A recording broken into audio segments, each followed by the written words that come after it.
Offense is relentless. Jackie Bradley Jr. sends it out of here. Now we are 3-1 against a tough team. It has been a wild ride already. This is a backs against the wall, win at all costs type game. This championship series coming down to decision time, possibly, as we welcome you from Minute Maid Park. They are dressed for success tonight with their man Justin Verlander on the mound in Houston. Justin Verlander against David Price is the Game 5 matchup. A couple of former Cy Young Award winners. The crowd is filing in. They are hopeful. They are anxious. Their Astros are on the brink. We welcome you to the 2018 American League Championship Series. It's presented by the Google Assistant, an easier way to get things done with just your voice. The Boston Red Sox now leading this best of 7 3-1 after a win last night. The Astros, the defending world champions, trying to get this series back to Boston for Game 6. And hi, everybody. With that, we welcome you from Texas. Great to have you with us. Brian Anderson with Ron Darling. We'll hear from Lauren Shahadi in just a moment. Last night was a special night at the ballpark. Game 4 was an instant classic. We saw a lot. There's a lot to recommend. We had controversy, great offense, timely hitting. But I think the defense deserves a headline from last night. You know, it's amazing when 14 runs are scored and all you want to talk about some of the best plays you will ever see. Alex Bregman has been a star in this series, a vacuum cleaner at third base. Martin Maldonado showed off his fantastic arm. He needed a perfect throw, and he got it. Mookie Betts is the best athlete. It doesn't matter what field he's on with this great throw. And Mookie Betts came up later to try to put it away with the bases loaded. Josh Reddick with a great play, and to me, the best catch I've ever seen to end a postseason game in quite some time. Andrew Benintendi had the game saver last night, so that sets us up here with the Red Sox up 3-1 for a Game 5, and it is former teammates on the mound. You have Justin Verlander for the Houston Astros, David Price for the Boston Red Sox. Verlander's on full rest. David Price is on short rest and was in the bullpen throwing last night. I mean, when you look at this graphic, it looks like a mismatch. Price was up for almost 2 innings yesterday, throwing as hard as he can throw. What you get out of him today, I really have no idea. But you do know what you're going to get from Justin Verlander. When he faces elimination, he's as good as any pitcher in the game. He even has a streak right now of 24 consecutive scoreless innings when facing elimination. Well, since September of last year, he has been the most important piece to this Houston Astros championship puzzle, and it was a trade that almost didn't happen September of last year. For more on that, we check in with Lauren Shahadi. Lauren? Yeah, slow elevator, BA, almost prevented the deal from taking place. Verlander torn between wanting to be a Tiger for life and wanting to win. His hesitation in going to Houston, just his legacy in Detroit, but more than that, going to an analytic-heavy Houston team that at the time didn't want their starter going more than 2 times through the lineup. That is not Verlander. But 20 minutes before the August 31st deadline, he said, you know what, I'm in. The commissioner approved it. He then needed to waive his no-trade clause, so a representative from the Tigers was standing outside his apartment building, and with 2 minutes until the deadline, Verlander said, I better hurry. This elevator is slow in my apartment complex. He and Kate Upton ran down all the flights of stairs, signed the paper, and at 11:59 and 58 seconds, with 2 seconds to spare, Justin Verlander became a Houston Astro. The rest is history, and something tells me he wasn't on the second floor, BA. Yeah, no kidding. Way up there at the top, right? In the penthouse. September and October, his numbers the last 2 years as an Astro, 14-1, 1.64 ERA, and he'll try to slow down this Boston Red Sox batting order. Mookie Betts back in the leadoff spot, then Andrew Benintendi, followed by the designated hitter J.D. Martinez. It's Bogarts, Mitch Moreland, and Ian Kinsler in the middle. Mitch Moreland making his first start of this ALCS. Rafael Devers, Christian Vasquez, and Jackie Bradley Jr. rounding it out. And Jackie Bradley Jr. with 9 RBIs. This was a scene a moment ago before the Astros took the field. This is a very tight-knit group here, Ron, with the Astros. They do not want this to be their final game of the season. I love it. It's getting together. It's almost like not in our house, not with our best pitcher. Verlander has been unbelievable. You mentioned his September and October in an Astros uniform. He's 14-1, and in the postseason, an Astros uniform the last 2 years, 6-1. Verlander, the only pitcher in Major League history to win 4 consecutive postseason starts when facing elimination. And that's what he will have here today as the Red Sox can punch their ticket to the World Series.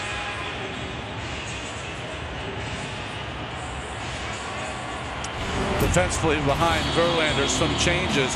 Kemp again in left field, but Mariznick gets his first start in the ALCS. Springer moves to right. Marwin Gonzalez still playing second base. Altuve's knee still hurting. He'll DH. And Maldonado behind the plate. Jake Mariznick gets his first start of this LCS and of this postseason. He is a defensive wizard, as Ronnie mentioned. They are still in a position to have to use Altuve as the designated hitter. He cannot play second base.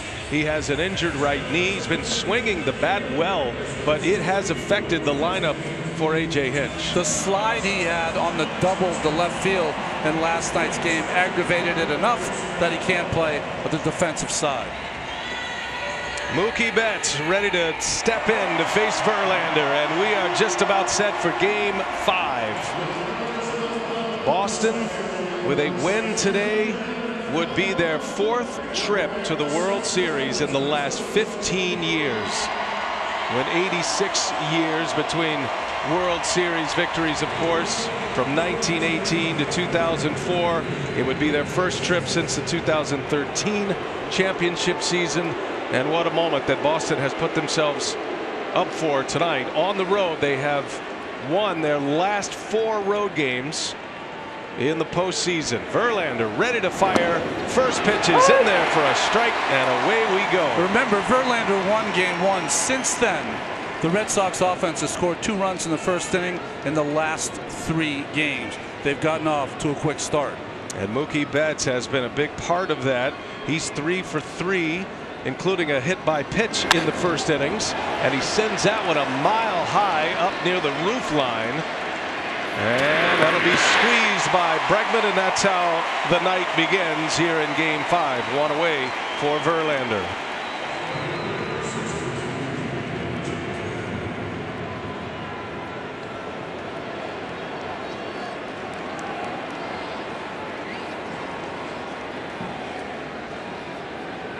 Here's Andrew Benintendi, who made the catch that sent the Red Sox to this Game 5 elimination possibility tonight. What a play it was. And he's on the first pitch, and a high pop-up, shallow right field. And Springer, who gets the call at right tonight, makes a catch. 2 quick outs for Verlander. Now before the game, Alex Bregman, who hit that soft line drive, points at Benintendi, says, "I got you." It's a big stare down. Okay. Benintendi's not buying it. Just one of the many great catches that we saw yesterday. Had Red Sox fans thinking about some great catches in the past. Dwight Evans' catch in the '75 World Series comes to mind. Carl Yastrzemski, and Benintendi might have his share at the top of that list with that play last night. Here's J.D. Martinez. That is Chris Guccione calling the balls and strikes tonight. Well, all strikes so far from Verlander. Rest of the 6-man crew. James Hoy is in the replay center. The crew chief is Joe West. He was certainly in the news more than he would like to be with that controversial decision in the first inning yesterday. Verlander deals, and Martinez takes strike 2.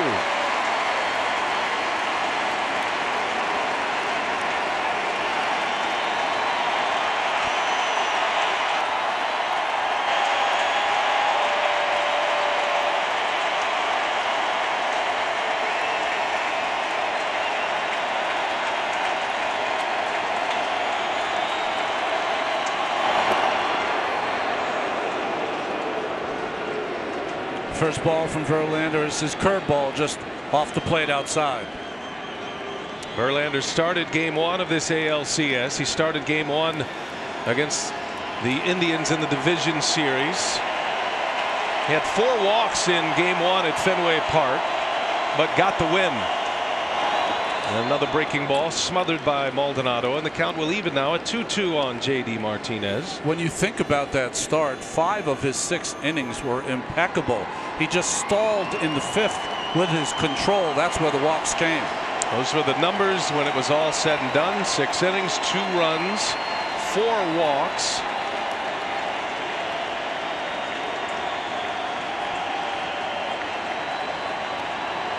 And here comes a 2-2. Just missed. He thought he had one. And the count goes full from 0-2 to 3-2 on Martinez. Well, this is what makes big league hitters so tough. That is a pitcher's pitch. As a pitcher, you are saying to yourself, how can he not lay off that pitch? But J.D. Martinez having that kind of year. Verlander struck out 280 during the regular season. He and Garrett Cole were 1-2 in AL strikeouts this year, and he misses 4 straight balls after 2 quick strikes. And a walk by Verlander puts a man on for Boston in the 1st. Boston has not, both squads have not been afraid to take their walks in this series. Boston has had 18 walks so far in the 4 games of this ALCS, now 19 with Martinez walk here. There have been 42 walks, 9 hit batters combined between these 2 teams.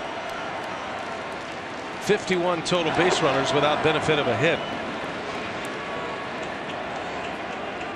Give a lot of credit to the offenses for these two of the more dynamic lineups in all of baseball. Dynamic, deep, patient.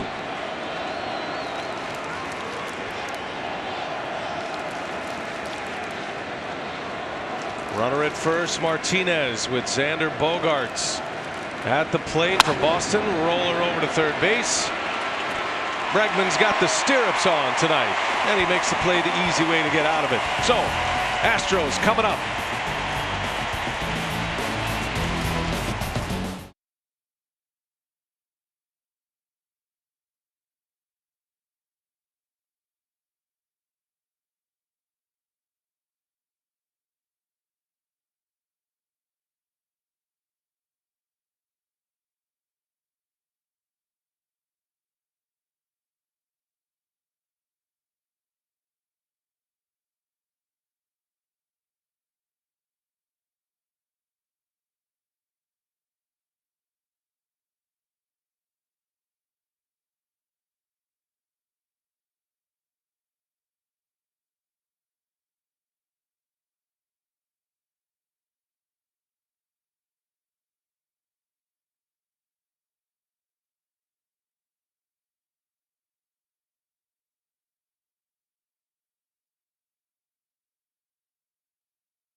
Let's check that Houston Astros batting order tonight for Game 5. Some changes. Alex Bregman back in the leadoff spot. Springer hits second again.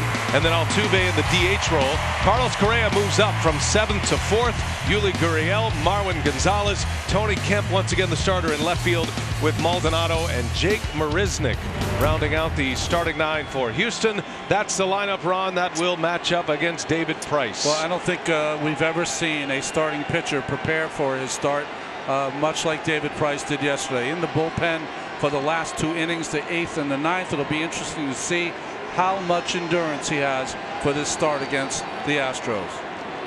Alex Bregman leads off, and Price deals, and that one's in the air, left field. Backing up Benintendi into the slot, and he's got it for the out. 1 pitch and 1 out for David Price. So the most comfortable place to be for a baseball player is the underdog role. Watch this by Benintendi, Brian. He feels to his right just to make sure of the wall, because it has that cutout that goes back. It's probably the only place in baseball you check to your right to see if the wall's there. That does jump out there about 20 feet from the corner of the Crawford boxes out to the 362 mark.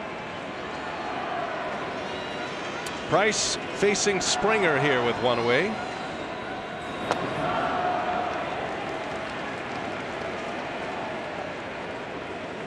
And a lot of the talk was about Bregman into that leadoff spot yesterday, but it's George Springer who benefited the most in the second hole. Springer was 3 for 4, hit an opposite field home run.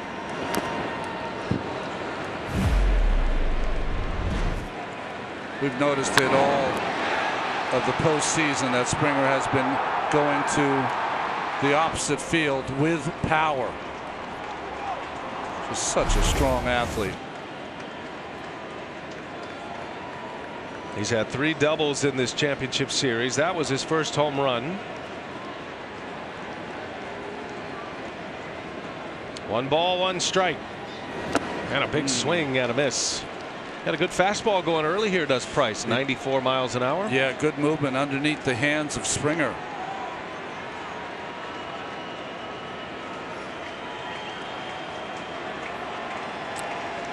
Price is going to have to be a strike thrower. He cannot afford to be behind in the count against these Astro hitters.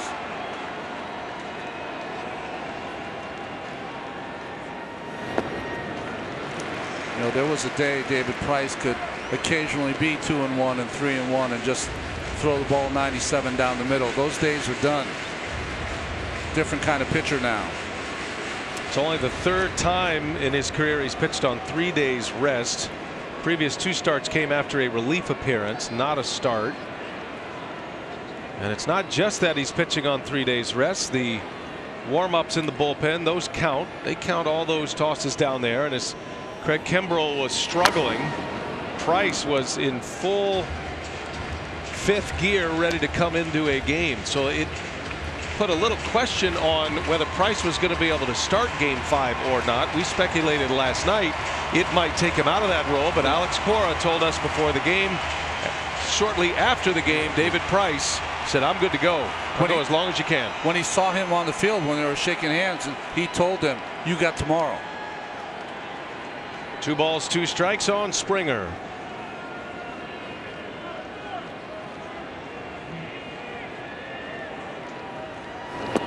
And a strikeout for Price. 2 up and 2 down. That's his first K. Defense behind Price this evening.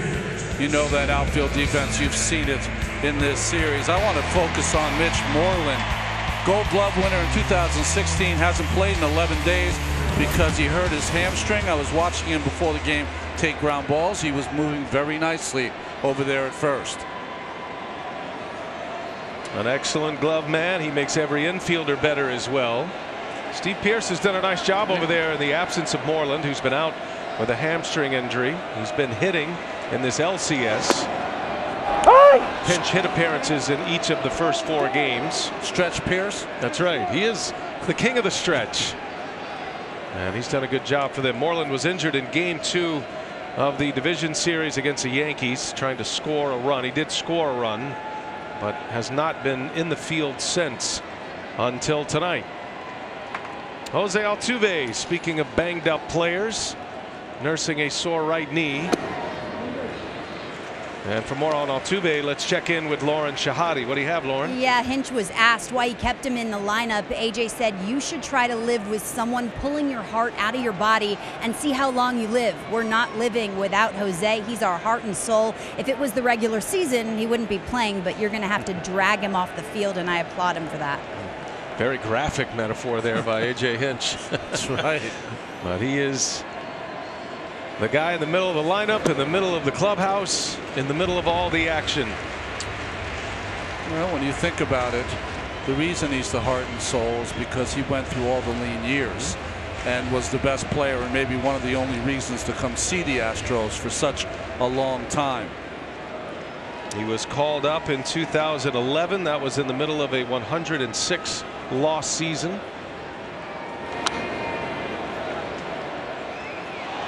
Narrowly missed a home run last night. Was 1 for 5 with an RBI.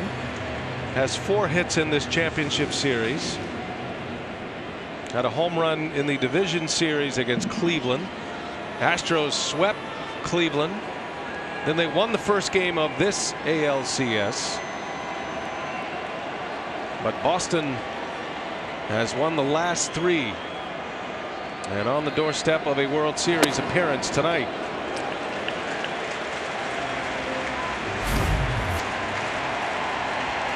Now the home run that wasn't. Mookie Betts up into the stands.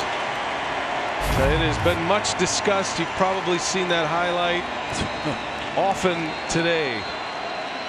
Was it over the boundary line? Was it in the field of play? The great debate. It will never be settled. And there's no gray line. People have one side or the other. Here's a 3-2 and a shot into center field, a base hit. He might be on one leg right now, but nothing wrong with his bat. Clean single with 2 outs for Jose Altuve. Just generates so much bat speed. Look at that high leg kick, gets that foot down. I mean, that is perfect balance for a swing and a bullet up the middle. That left his bat at 101 miles an hour exit velocity. Didn't see the customary scissor kick in that right leg. But he is on for Carlos Correa, who is elevated into the cleanup spot. Yesterday, Correa with 3 hits. He drove in 2 runs. He looked like he was all the way back. Swinging a lot more free and easy after dealing with a back injury. Cost him about 2 months, a little over 2 months in the regular season. And there is power and there is some violence in that swing again. According to his manager, AJ Hinch, the torque has returned. Yeah, his manager just felt like most of the season he was kind of feeling for the baseball, pushing it the other way. Those days are done. He's letting it fly.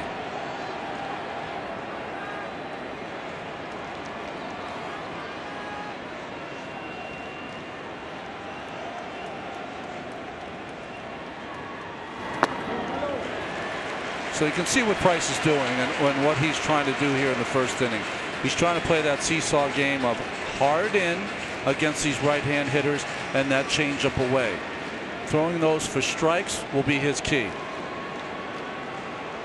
Dana Levangie, the Red Sox pitching coach, will be keeping a close eye on David Price. It will be interesting to see how both of these teams work the bullpens if the starters don't go deep. Oh! There's a strike on Correa, a ball and 2 strikes. I like this call by Chris Guccione. Ball was supposed to be inside and ended up being outside. Gets the call and the frame from Vasquez.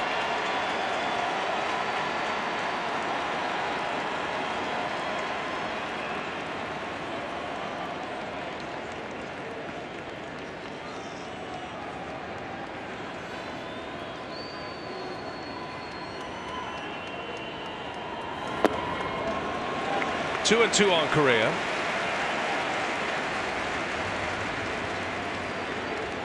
A premier bat in this Astros lineup, former Rookie of the Year. But because of the back problems, and then as he comes back, the rhythm, the timing is off. Dropped down into the 6th spot in September. He's been hitting 7th in the postseason, the last 5 games of the postseason.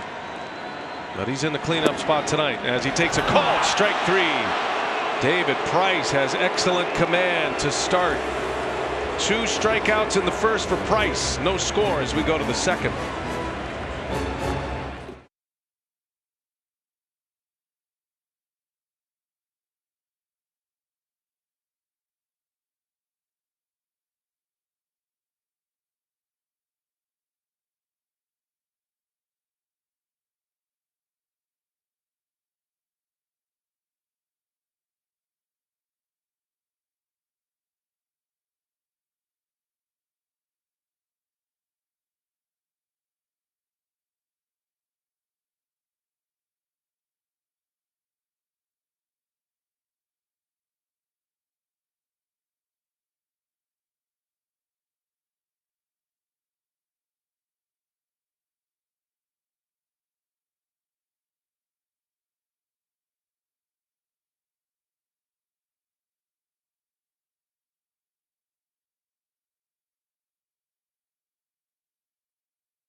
La la la la la la la la. Mic'd up. Nowhere to go. Hot diggity dog. Let's do it. Yo, coach, we need a water break. Water? The sounds of Tom Goodwin, Red Sox first base coach. That ought to be fun tonight. Mitch Moreland swings at the first pitch from Verlander. And this is how the 2nd inning will begin. A fly ball out to Kemp. There's Tom Goodwin, 50-year-old first base coach of these Boston Red Sox. A speed demon in his day, great base stealer in his time, and a 14-year major league career. Over 300 stolen bases. The problem is when you get mic'd up, you let everyone know on the team that you are mic'd up, and for the rest of the game, everyone avoids you. He can just talk to us. That's right. Got an excellent coaching staff assembled here with the Red Sox. Alex Cora in his first year as manager. Here's Ian Kinsler. Facing his former Tiger teammate. You got some Tigers connections in this matchup with Verlander and Price, Ian Kinsler, and of course president of baseball operations with Boston, Dave Dombrowski. Now big swing and a miss by Kinsler. He's had a rough championship series, rough postseason overall. 0 for 7 in this ALCS and has struck out 4 times, has Kinsler. It's like the velocity has been a real challenge for the veteran second baseman. Verlander's got him down 0-2. Little half swing. He checks it. Mark Wegner, the first base umpire. See Wegner's call. I think he got it right. They've been a little more conservative, to me, in my estimation, in the postseason on ringing guys up with the check swings. Bregman, he's been busy all series. And a high throw. The tag is out of the glove of Gurriel. And Kinsler will be safe. Bregman has been a defensive wizard this series. But that one that got away, an unforced error for Alex Bregman, and safe at first is Kinsler. I mean, he did everything right except for the throw. The throw sailed on him. And Gurriel, trying to get it down in time, hits the back of Kinsler. And once he did that, it jarred the ball loose. You see gruesome injuries that can happen to first baseman on this play. That's why you hustle down to first base like Kinsler did. That's an E5 on Bregman. That's his first error of the postseason. And it's a runner on for the Red Sox as Devers takes a strike. Rafael Devers, 21-year-old third baseman. Been an area of concern defensively for Boston, third base, with Devers and Nunez, but Devers has swung the bat well, and he put Boston on the board in the first inning yesterday. Had a 2 RBI single, came with 2 outs. We just completed a first inning here in Game 5 without a run scored. The first inning without a run scoring since Game 1. The Verlander-Sale matchup at Fenway Park. Chris Sale will get the ball for Game 6 if necessary. And the reason he is not on the mound to match up against Verlander tonight in Game 5, a trip to the hospital with a stomach ailment in Boston a few days back. And so Alex Cora just feeling like he's too weak to pitch today, but feels like if they do return to Boston for Game 6, he'll have 3 extra days to work. Had a side session yesterday. 3 extra days since he returned to the ball club. And Sale will get the ball in Game 6 against Garrett Cole. Well, it was interesting before the game when we met with Alex Cora and all the good things he had to say about Rafael Devers. He said, listen, he's young. He's only going to be 22 years old soon. He's still working on his craft, figuring out what kind of player he's going to be.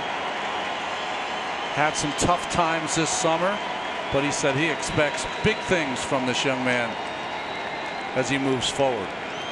The 0-2 in the air to left field on the run is Kemp, and he's got it.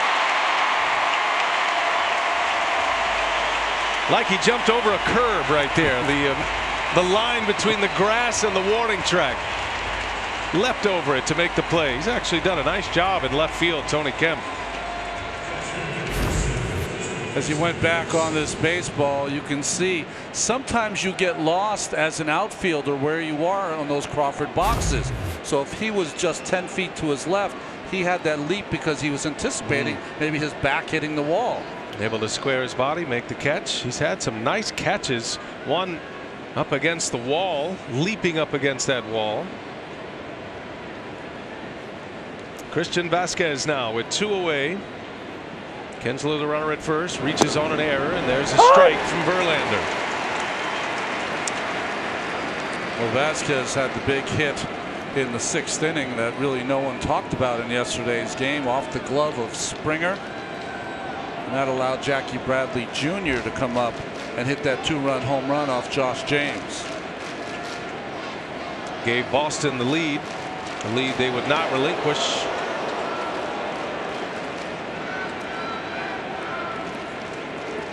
Nine RBIs for that man in this ALCS. If Boston wins this series, he will certainly be the front runner for ALCS MVP.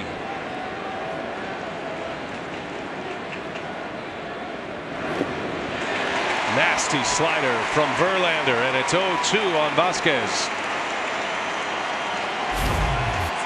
Well, the slider's starting to come. Straight downward action on that pitch from Verlander.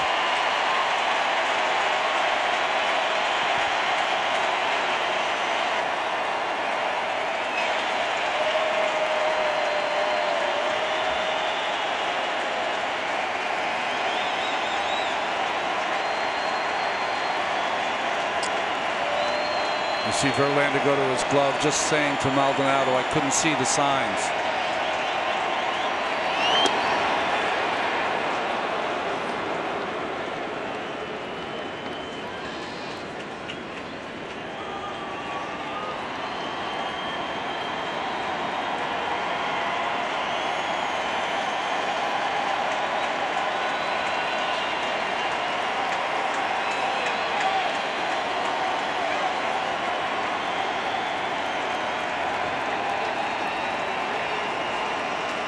A ball and 2 strikes. Verlander deals and a base hit to right field.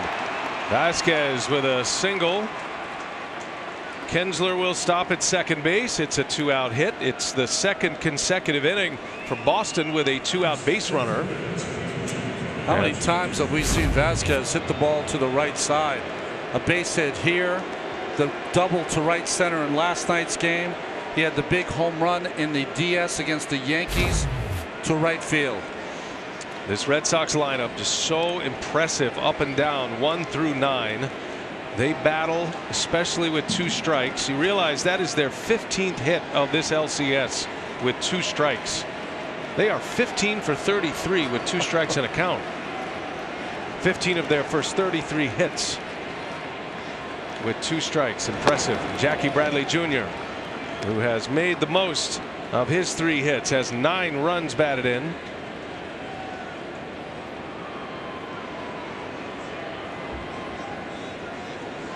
Two-run homer yesterday, and no doubter gave Boston the lead. Hit a grand slam in game 3 here at Minute Maid. And this is the one that flipped the score for the Red Sox. Josh James, who had thrown so well and coming in relief, hung an 89-mile-an-hour changeup to Jackie Bradley Jr.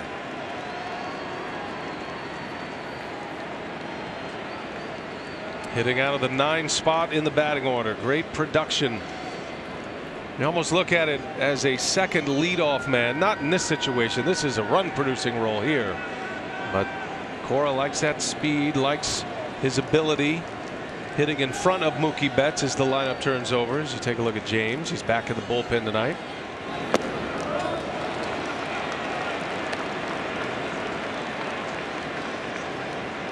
Both these teams, you can't get the hitters to, it doesn't seem like you can get them to go out of the strike zone. Kinsler reaching on an error. Vasquez a 2-out 2-strike single.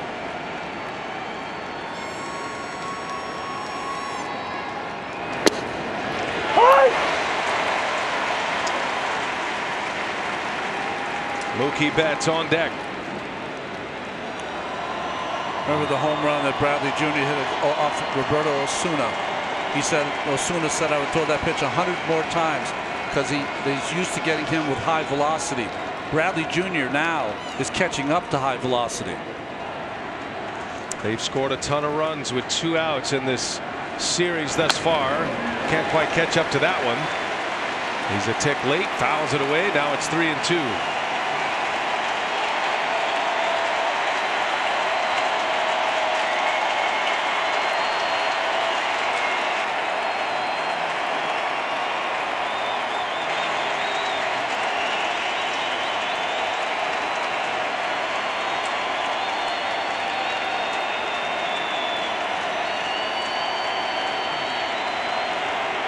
Runners go. Bradley Jr. checks his swing. And the bases are loaded for the Red Sox here in the second inning. So Verlander twice gets 2 strikes on hitters with 2 outs. Can't put either one away. Vasquez and now Bradley. Boy, that to me is a swing. Checked it, but see the top of that bat when it crossed in front of him, in my estimation. But gets the call.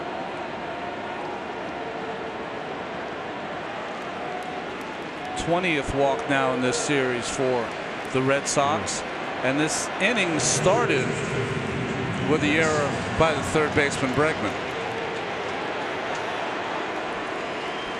Bases loaded. 12 plate appearances already here in game 5. 3 hits in 9 official at bats. There have been 11 RBIs produced in this series in the first 4 games with the bases loaded. Mookie Betts, who hit a pair of grand slams this year.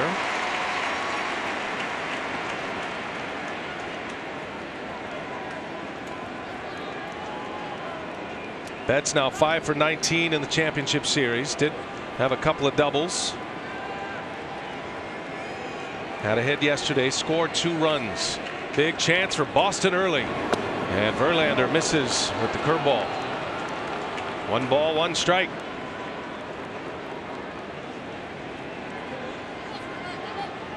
Even though Houston is down 3-1, this particular game, they feel they have the distinct advantage with their ace on the mound at home.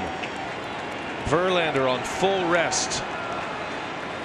Springer shallow in right field.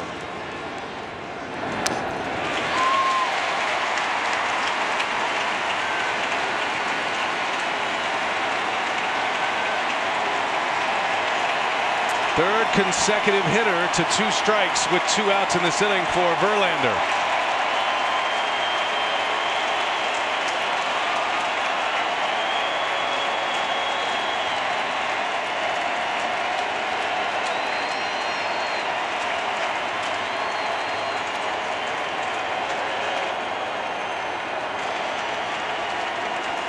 Well, Mookie Betts led in just about every single category.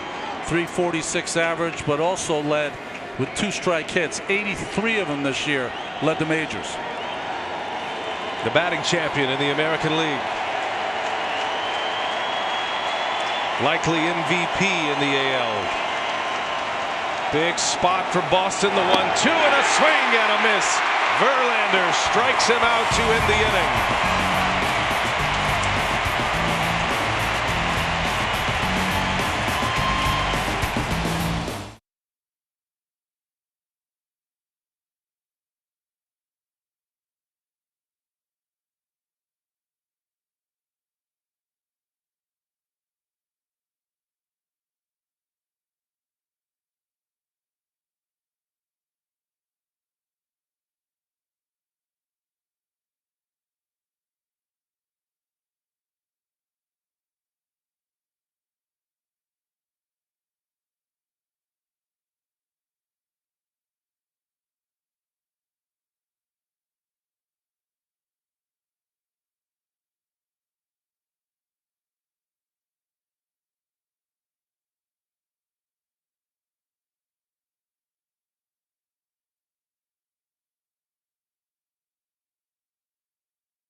You can follow every postseason moment with At Bat, the #1 app for live baseball. It's the only place to get it all. Live radio feeds, video highlights, pitch tracking, StatCast, and much more. Download MLB At Bat today. You can listen to the stylings of the Astros radio network, Steve Sparks, Robert Ford, and our friends with the Red Sox radio network, Tim Neverett and Joe Castiglione. David Price back to work for Boston. Yuli Gurriel will start it for the Astros. Second inning here, game 5. And the last game of this series in Houston. The Astros are trying to make sure this is not the last game of this championship series. Boston would love nothing more than to close it out here, win their 5th road game of this postseason, and prepare for a World Series. David Price was sharp in the first, had a couple of strikeouts. Gurriel into left center, base hit. Over to cut it off is Bradley. Gurriel will stop around first. And it's a single to start the second inning.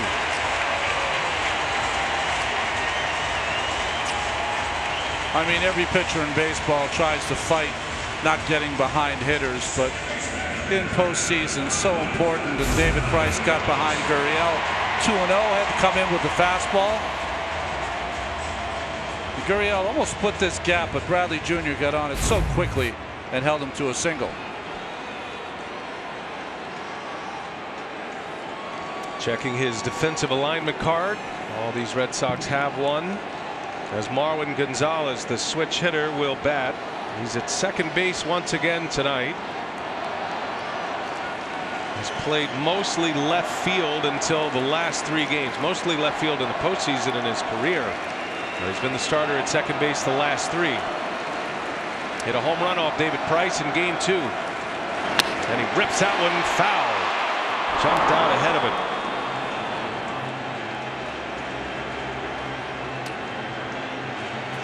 Well, we talk all the time, and we saw in the second inning with Justin Verlander striking out Mookie Betts on that elevated 97-mile-an-hour fastball.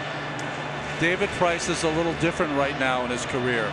Occasionally he can elevate that fastball, but for the most part he wants to stay in at the belt on the right-handed hitters and then down and away out of the strike zone with that changeup. That's his sequence or combination where he can get outs.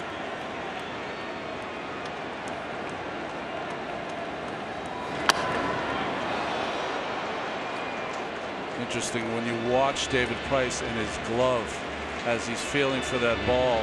He's maneuvering it amongst his fingers, whether he's going to hold it with those 2 fingers for his fastball or all 4 for the changeup. Well, he has a vote of confidence from his manager. Gave him the ball after a rough start in the division series against the Yankees.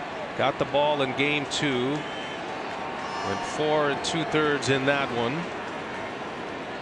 And he pitched well, and Alex Cora felt like that was a turning point start for him, at least in the manager's mind. He's doubled down on David Price. He liked him in that rotation, available in the bullpen. What was the scenario you think last night that he pitches in that game late? I think Alex Cora wanted to pull the plug on Kimbrel and bring him in against McCann. Remember, McCann just missed hitting a breaking ball out of this ballpark for a walk-off home run. Just stayed in right field. Kimbrel pitching the final 2 innings in last night's game 4, and it was shaky, but he did finish it off. Fly ball right field, going to slice foul in the seats. To me, Price was there because, you know, he was all in with Kimbrel. He's your closer. He's the guy that you want to close the victory out. But he just wanted a tiny safety net just in case he changed his mind. Notice who is in the bullpen tonight. Nathan Eovaldi. We could see the big Texan who started game 3 and was firing those triple-digit fastballs in front of his idol and Nolan Ryan, who is in attendance tonight. You can see Nolan back there sitting on the front row with his wife Ruth. 1 ball, 2 strikes, and a step off here. Gonzalez asked for a timeout. It's Jeff Bagwell behind Noli.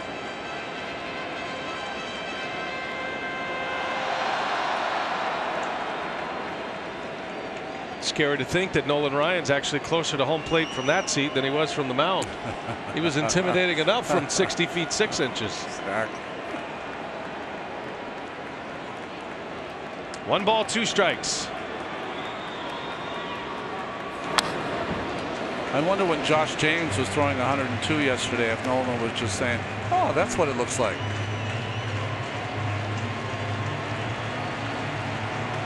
So I wonder what 3 or 4 more miles an hour on that looks like. You know, I never saw anyone throw harder. Yeah. And he had that big grunt to go with it. And talk about intimidating.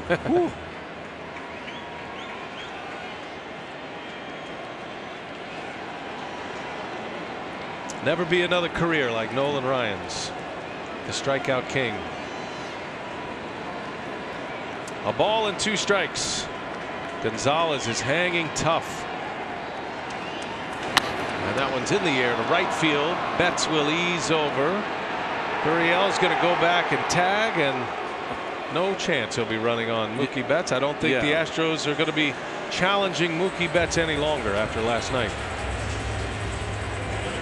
You can't help walk around the ballpark here and talk about the Houston Astros with thinking about Nolan Ryan and his career. Hall of Fame member, 1999, 57-14, the strikeout numbers, and the 7 no-hitters will never be accomplished.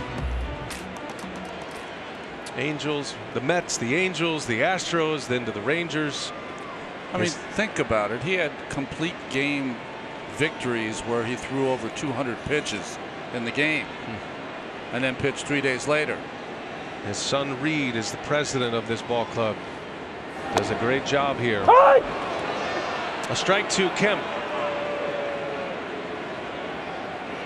After a long battle with Marwin Gonzalez, Tony Kemp, another hitter in this Astros lineup that sees a lot of pitches per plate appearance, high on base percentage.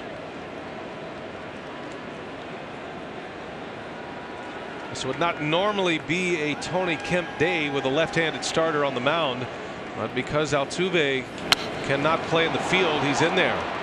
Fly ball to left, slicing to Benintendi, and there is out number 2.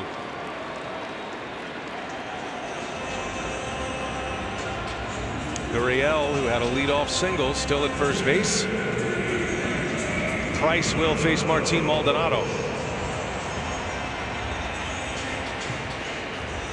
Price certainly knows this part of the lineup. Kemp, Maldonado, Mariznick, you must control this part of the lineup. This is a lineup that A.J. Hinch first goes with defense.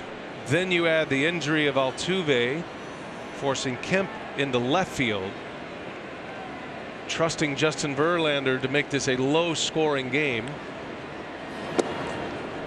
But if this part of the lineup does some damage and gets on base, look out. Well, that's the problem, Brian, is that you have to always control the bottom of the lineup, because if they turn it over on base, then you got the Bregmans and the Springers and the Altuves coming up. In game 2 in David Price's start, he gave up a double to Maldonado in his first at bat. That was a 2-run second inning for the Astros.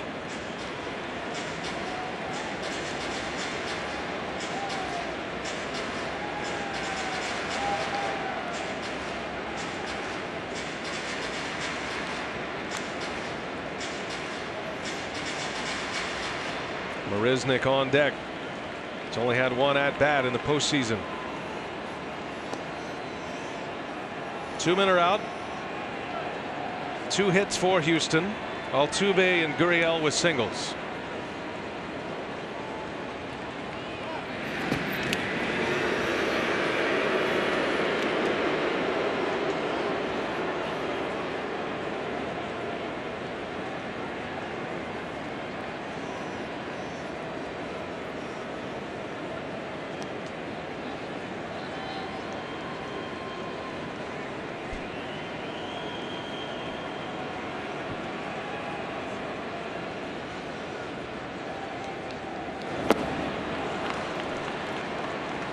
Again, that good diving action on that changeup from Price. We did not see that in his game 2 start. Really turning that ball over. And you can see pronating that elbow, getting that ball to turn over and work itself away from the right-handed hitter. Found that changeup more consistently after the All-Star break in the regular season. Pitched to a 2.25 earned run average after the All-Star break. Was terrific for the Red Sox in the second half.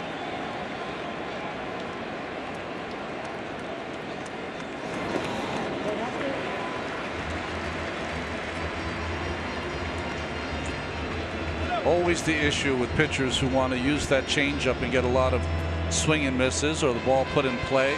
You've got to use your fastball enough to set it up. You've got to make the hitters wary that they're going to get fastballs that'll be strikes. If they don't, as the game goes along, they'll swing at less and less of those changeups out of the strike zone. Multiple signs, even with nobody on. That's been a theme in this ALCS. You're really going to have to look long and hard as an umpire on whether you're going to continue to give every hitter every chance to step out in every at bat. 2-2. Had a good swing at it, fouls it into the net. A timeout request does not have to be granted. It is only a request from the players.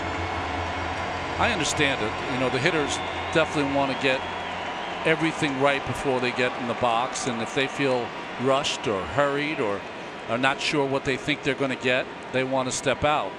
But boy, it makes it tough for a pitcher to grab some tempo.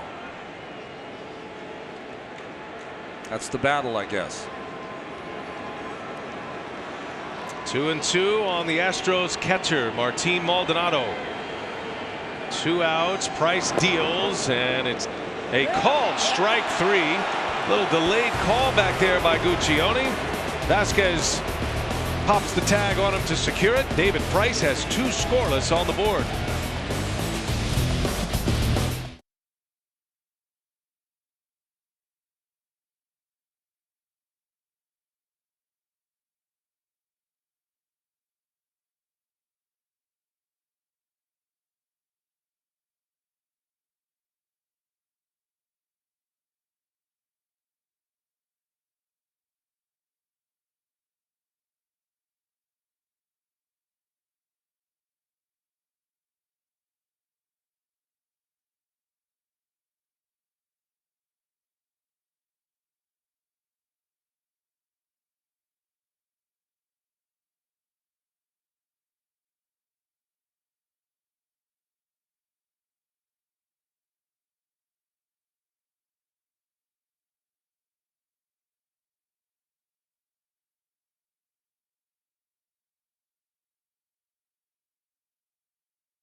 Hey Google, who won the 2011 American League Cy Young Award? The 2011 American League Cy Young Award winner is Justin Verlander. Justin Verlander won the pitching Triple Crown that year, 2011, en route to that Cy Young. He has been top 5 in the Cy Young voting 6 times, has led the league in strikeouts 5 occasions, and he is back on the mound. Benintendi shows bunt, and there is strike 1. Oh yeah, by the way, he won the MVP that year too. That's right. That was the other part of it. One of the great postseason clutch pitchers in the history of the game. Great winner in the postseason.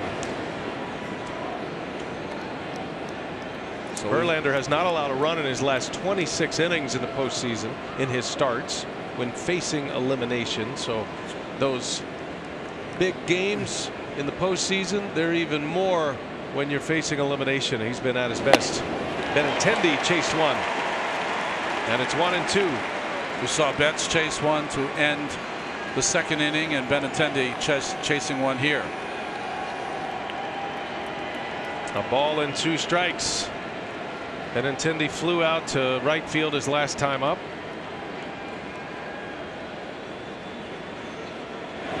And a big hook in there for a strike. Verlander with his second strikeout as he gets Benintendi to start the 3rd. Gives us a chance to take a look at tonight's playmakers presented by the Chrysler Pacifica.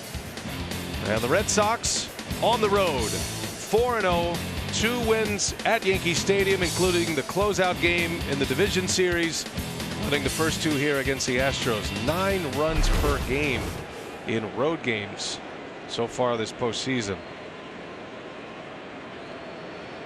J.D. Martinez, 0-1.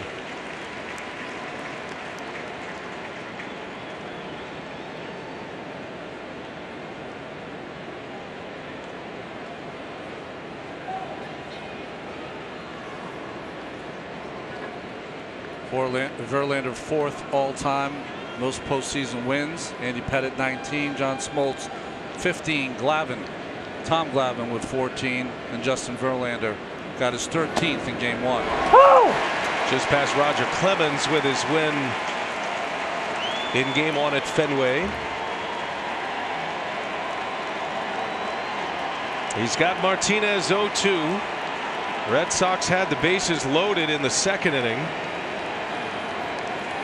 Verlander with a strikeout of Betts to end the inning. And he's trying to make it 3 Ks in a row. The 0-2. Wow. A perfect pitch there, missed by the home plate umpire. Perfect slider. This is how you diagram it up.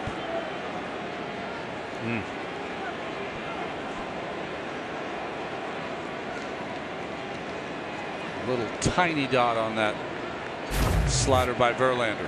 Maldonado stuck the landing, hoping to encourage a call. Didn't get it. The 1-2 is deep into left field, and J.D. Martinez with a home run. Boston strikes first as Martinez pops his second home run of this postseason, his first of the LCS. Red Sox 1-0. Well, after a perfect slider by Verlander was not called, he went back to the curveball and hung it, and Martinez did not miss it. Just spinning in the top of the strike zone, and a bomb here at Minute Maid Park. First home run allowed by Justin Verlander in this ballpark in his postseason career. 29 2/3 innings he had gone without giving up a home run until Martinez got a break to extend the at-bat and made the most of it. What a bomb that was. He hit a 3-run home run in his first postseason at-bat for the Red Sox against the Yankees in the division series, and now he's got his second. Bogarts, fly ball deep left field. Kemp there, just shy of the track for out number 2.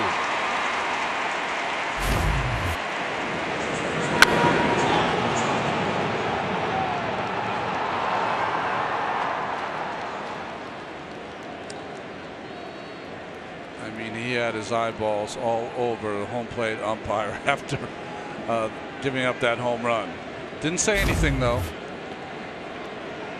If looks could kill. Yeah. Martinez with yet another 2-strike hit for Boston in this series. It's another run produced on a 2-strike hit. Coming on a 1-2 pitch. Mitch Moreland now with 2 away.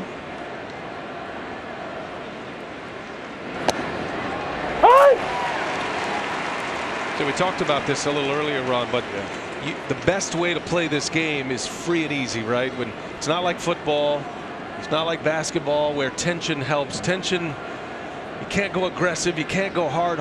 You got to at some point relax. And Boston is in such a great position as Moreland, little soft liner, a base hit. Knocked it right over the head of Gonzalez, who was out there in the grass on the shift. And it's a hit for Mitch Moreland. And a runner on with 2 outs. Well, Mitch Moreland was aiming to come back against Justin Verlander. He's got good numbers. Very few people do. 11 for 38 in the regular season and just over the glove and the shift of Marwin Gonzalez.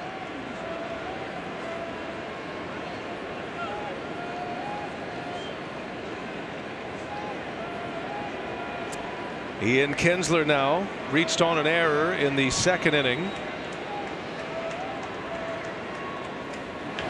And a roller, third base, backhanded. Bregman sets his feet, long throw, and it's in time. Another gem by Alex Bregman. What a play. But J.D. Martinez, he got a break on a call, and he cashes it in with a home run, and it's 1-0 Red Sox in Game 5.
BR Live is here in partnership with American Express. BR Live makes watching live sports easy.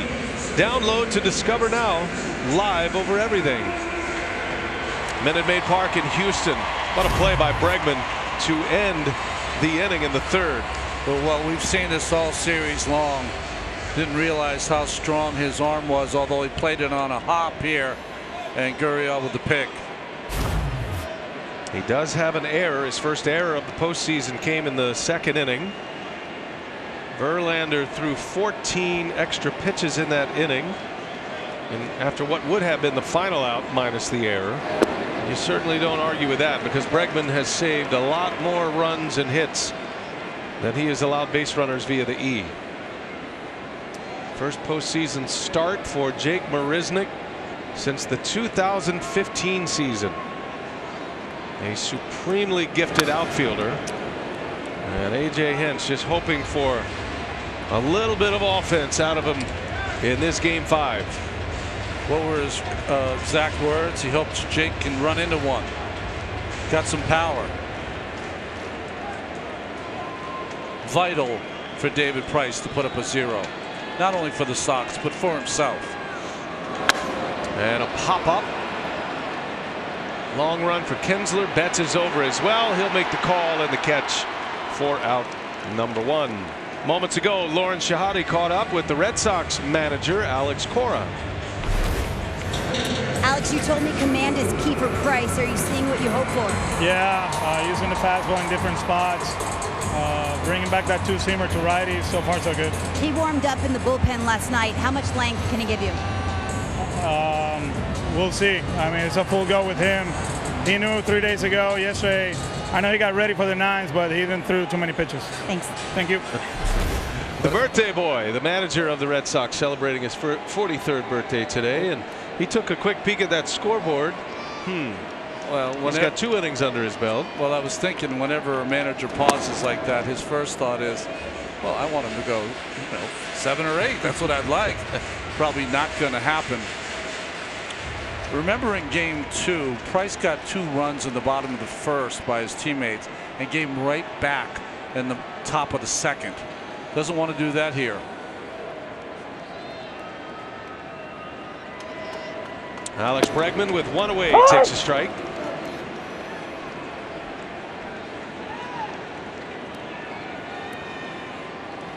That was getting into the top of the order that did the damage. He had allowed base runners to the bottom of the order in that game 2 start, looking for a shutdown inning. It was Springer's base hit that drove in those 2 runs to tie it. Springer is due up next.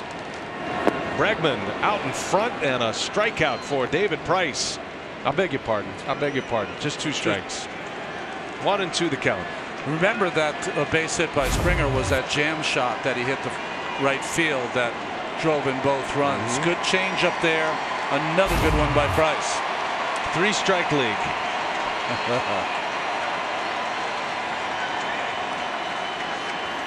1 and 2. See what Price has in mind here. And a called strike 3 inside corner. Bregman disagrees. David Price has found the range on that inside corner fastball. It's another backwards K. That's the 3rd strikeout that he's gotten down and in on the knees, and got the call from Chris Guccione. So it shows you that Price is not afraid to come in. That's the reaction of Bregman, who didn't like it. Bregman is 0 for 2. He is now 0 for 7 as a leadoff hitter.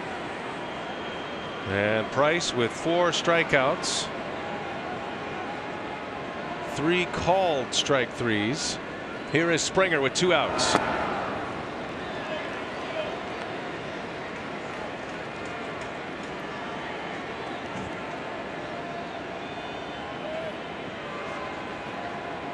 Price has got the banjo effect working. He does. Adding, subtracting. The changeup's good. The fastball has command. He's given up the 2 hits, both singles. Has not walked a batter. To go along with 4 strikeouts in his first 10 batters faced. Little half swing foul, and it's 0-2 on Springer. You know, there's not that great differential between his changeup and his fastball that you'll see. That 2-seamer will run away and down. He'll throw that changeup off that 2-seamer, and that fastball will reach probably the highest around 94 mile an hour.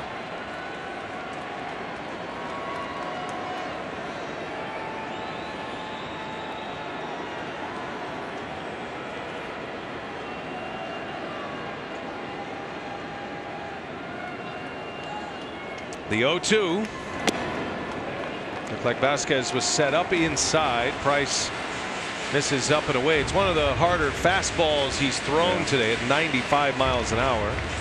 Maybe trying to hump up a little too much. Sometimes you just want to air one out, right? See if he'll chase it.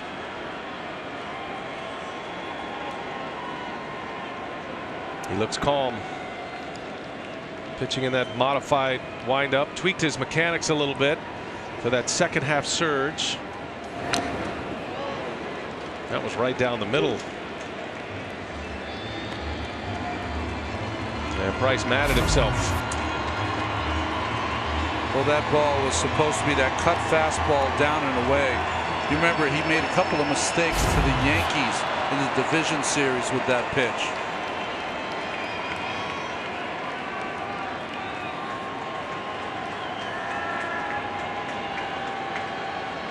Mariznick and Bregman retired to start this third inning. Now Springer with 2 away. 1-0 Boston.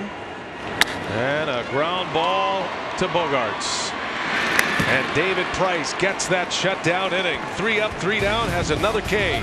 It's 1-0 Sox. We head to the 4th in Game 5 in Houston.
Now, rumor has it that if you have a clever comment, MLB will reply. Follow MLB on Facebook, Instagram, and Twitter.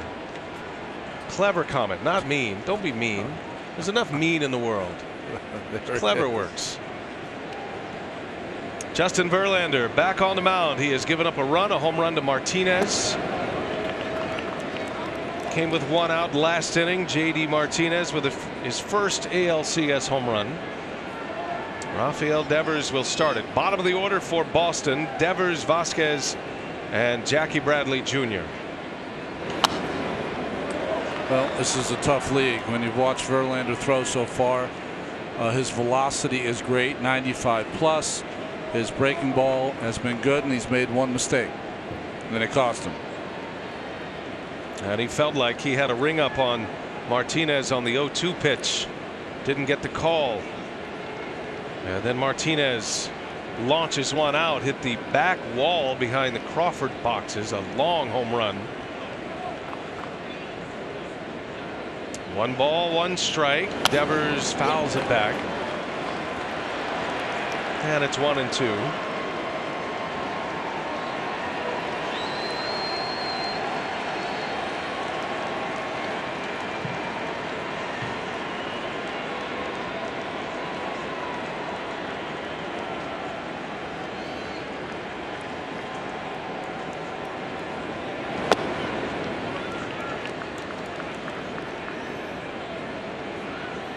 Devers and Eduardo Nunez sharing the duties at third base.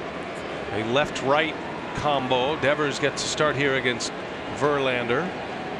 He's had some big hits. Can really swing the bat. He's only 21 years of age. Soon to be turning 22 in a few days.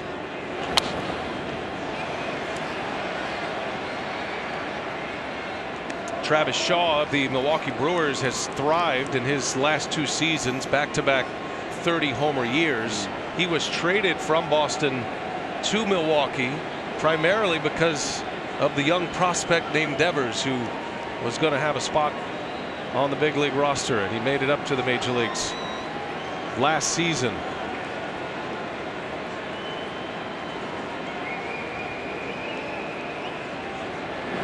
There's a called strike 3. Devers knew it.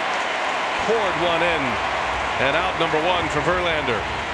Lauren caught up with A.J. Hinch, the Astros skipper, a moment ago. AJ, it looked like the 0-2 slider to JD was close. What'd you see? Yeah, I mean, our guys thought it was close. So obviously, we have some video to go back on, but didn't work out for us. Obviously, get an extra strike. JD hits the ball out of the ballpark. How can you be more effective against Price? We're getting some base runners. We've got to be able to continue to put pressure on them when the lineup rolls around. You obviously like it. But now we got to fight the little bit of the anxiousness that comes with being behind in an elimination game. Appreciate it. You got it. Oh, the Stanford grad, A.J. Hinch, former first rounder, a catcher in the major leagues, had some good years in the major leagues, but he has a great sense of where his team is, and that was what we were talking about a few innings ago. There is a little bit of anxiousness, not just with the players, but the sellout crowd here at Minute Maid Park as well. I also found it incredibly honest that a manager would say that. He has a great gift for putting things in perspective. The Astros have had success in elimination games. They've won their last 3 postseason games facing elimination. This is an area they have been before. Winning the World Series a year ago, their 2nd World Series appearance. First time they'd won it in franchise history. Also went in 05 as an American League team. On the flip side, Boston on the road has clinched the division in New York. They clinched the division series in New York. They have a chance to clinch the championship series in Houston. They have been road warriors in this postseason.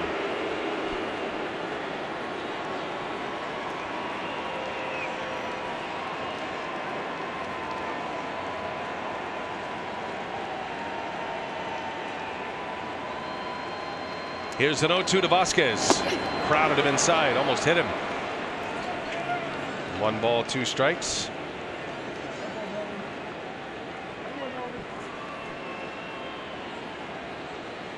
That's some Puerto Rican pride working in this series as well. The 2 catchers, Vasquez and Maldonado from Puerto Rico, and of course Alex Cora, the pride of Caguas, Puerto Rico. First manager from Puerto Rico to win a postseason game.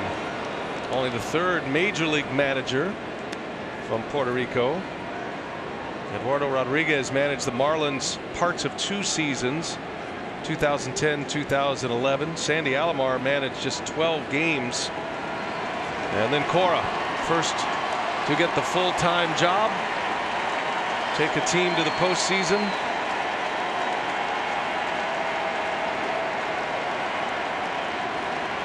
Two and 2 to Vasquez. Hanging tough.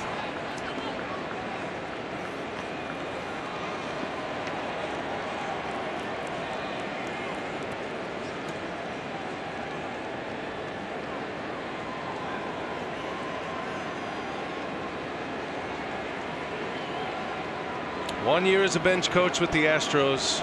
First year as a manager. Went from playing to a brief career in television, did Correa. Way too smart for that. For sure.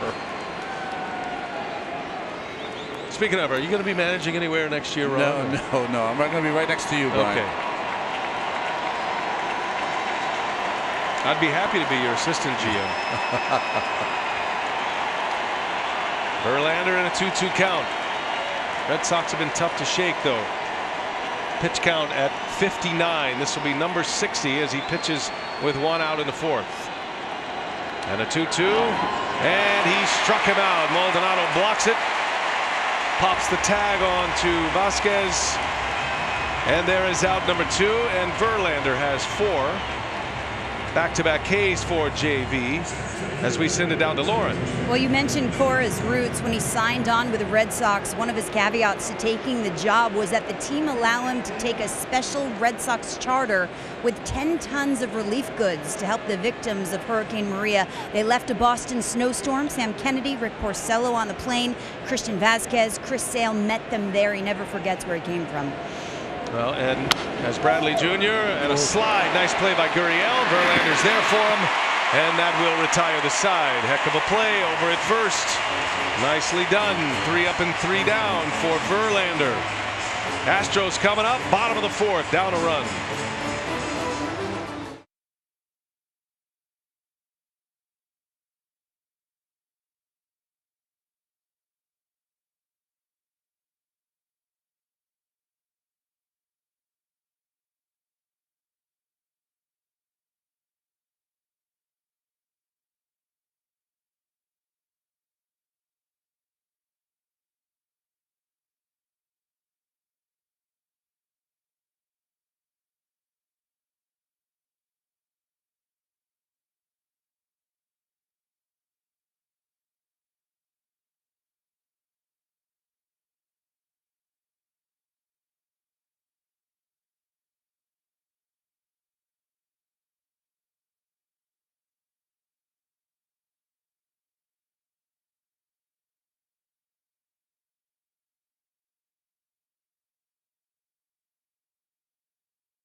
This 2018 American League Championship Series is presented by the Google Assistant, an easier way to get things done with just your voice. It's a sellout at Minute Maid Park, home of the Astros. Game 5 and the final game of this series in this ballpark. 1-0 Boston. A J.D. Martinez homer. Jose Altuve leads off for the Astros, and Price misses down and away to start the 4th inning.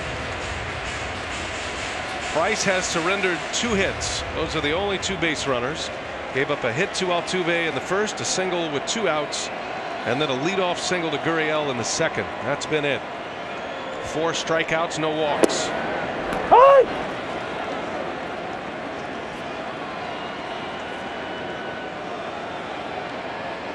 These are getting into gravy innings here with David Price pitching on short rest, 3 days rest, and a full warm-up yesterday in the bullpen in the 9th inning to potentially come into a game. Actually started throwing in the 8th inning last night.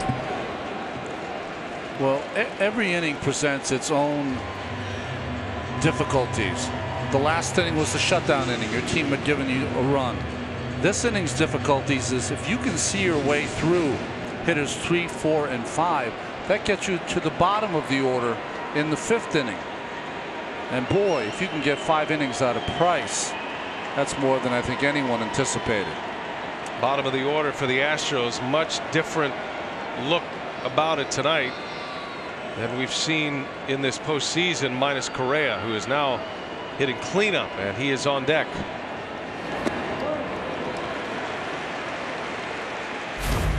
David Price was as excited as anyone for that last out, that catch by Benintendi. And it was just a few moments after that in the handshake line that Price told Alex Cora, I'm ready to go.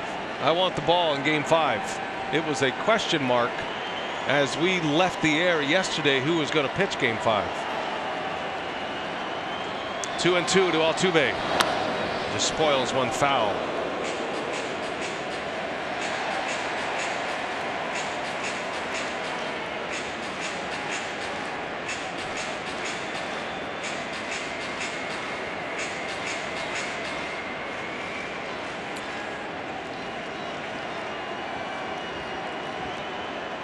It's the rally stash of all time. He's been watching Astros baseball here for as long as I can remember.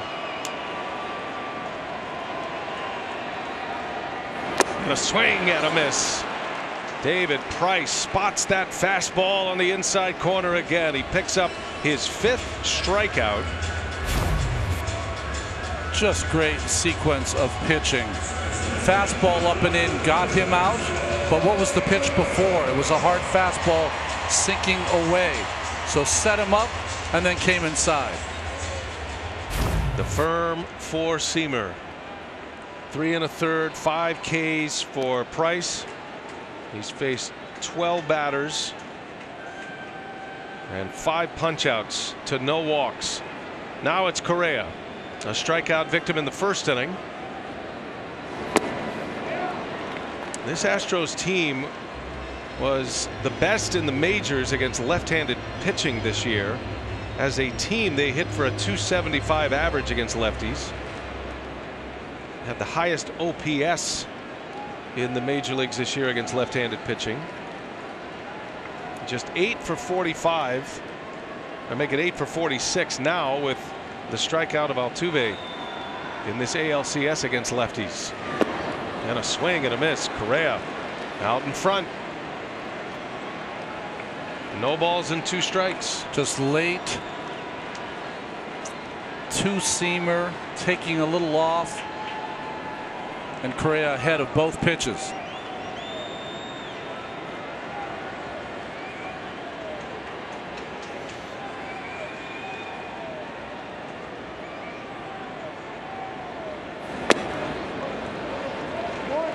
Even that pitch misses high, but right where Vasquez wanted it.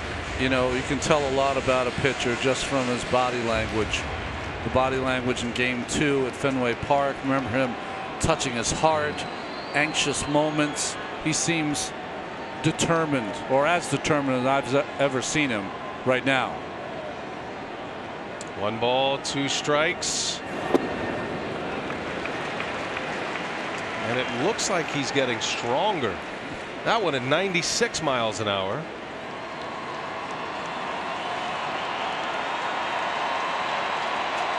All it takes is one big swing by the Astros to not only get their team back in it, but to get this crowd back in it.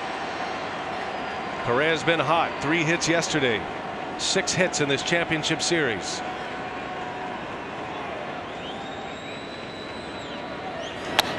He was late. Another one at 96.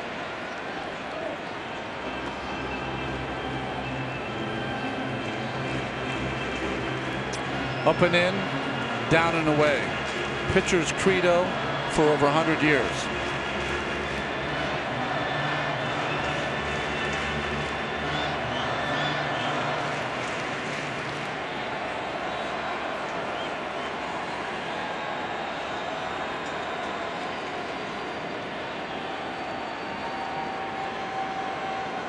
Let's see what he has here.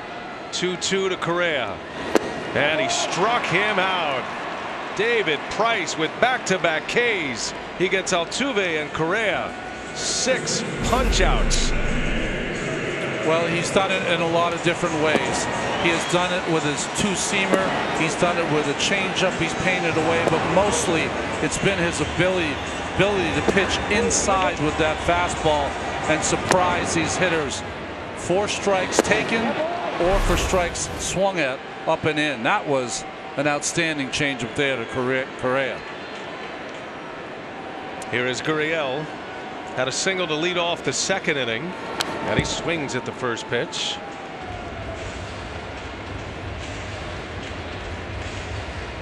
These are the strikeouts tonight and the pitch in which he was able to record those Ks. 6 of them in this game. 3 of them backwards Ks. That means 4 different pitchers are good tonight. Solid. Effective. Starts Gurriel with a fastball. Comes back and a little tapper foul.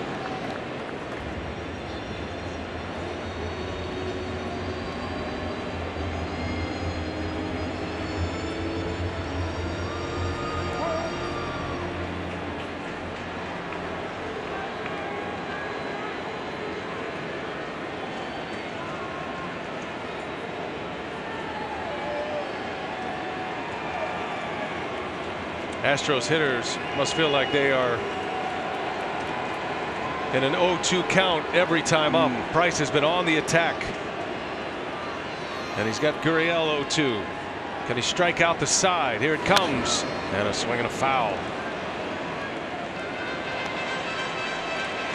See, Gurriel asked home plate umpire Chris Guccione, what was that pitch? Was it up? Guccione agreed, said it was up.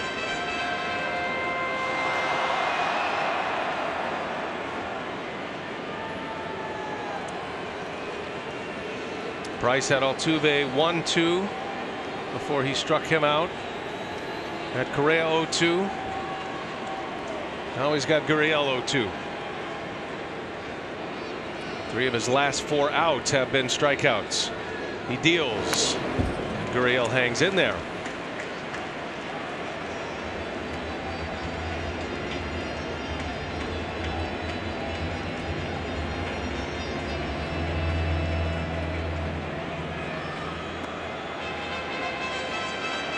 The way Price is pitching right now is more in line with how he pitched in the second half of the regular season. He has postseason demons he's trying to exercise here tonight. But it is those outings, those starts in the second half, that has the confidence of his manager in a big spot like this in a Game 5. A chance to close out the Astros. Another 0-2. And a better swing at that.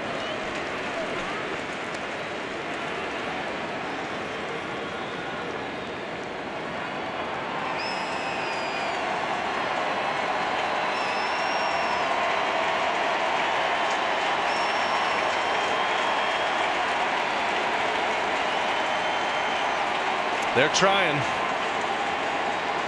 Most of the fans here aren't buying yet. They want to see a base runner.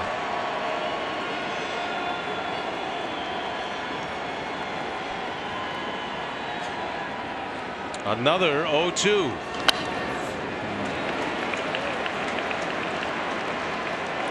Gurriel has fouled everything off.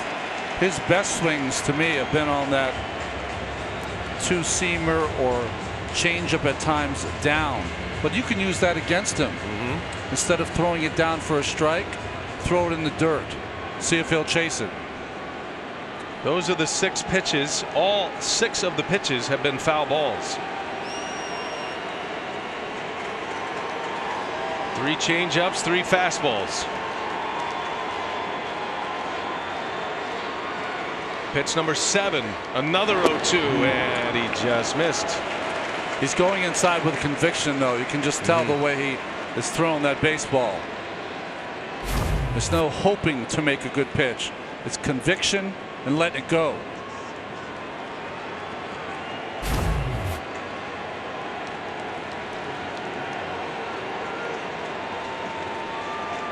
One ball, 2 strikes.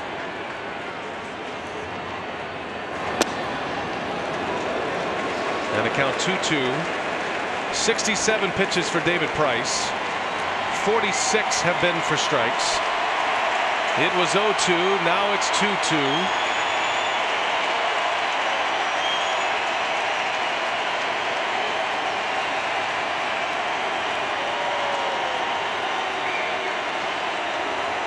This will be pitch number 9.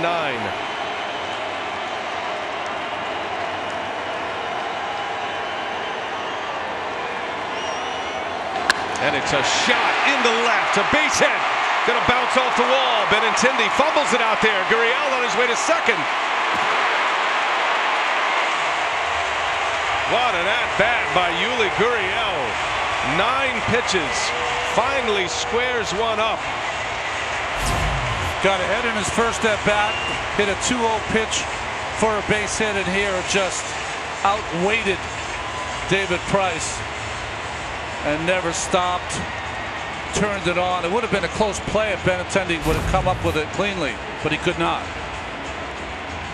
After 6 consecutive foul balls, worked the count 2-2, and then rips a double off the wall and left. It's a 2-out double, the first extra base hit against Price. And here is Marwin Gonzalez now.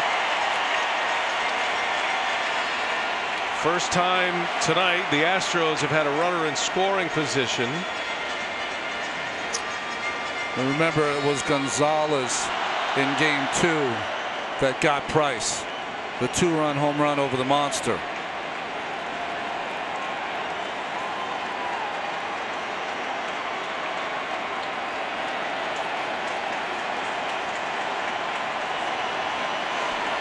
Big spot for Houston. Down a run. Down 3-1 in this series. And Price steps off.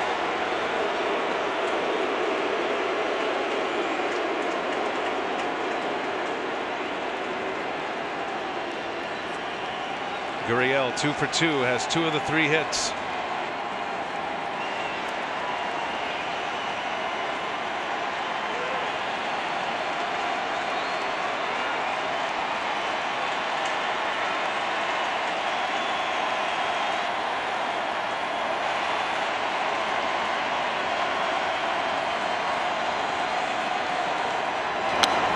Popped him up, foul territory. He's going to head for the seats.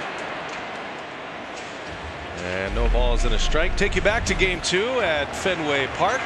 Marwin Gonzalez turns it around and banged one off the advertisement up above the monster seats. That was headed for Lansdowne without that big billboard there. It was very similar to the pitch he just got and missed from Price. One of the few mistakes Price has made this evening. Gonzalez with his first and only home run of this postseason. He drove in 5 runs in the 3-game series against the Indians in the sweep of the Astros, or by the Astros.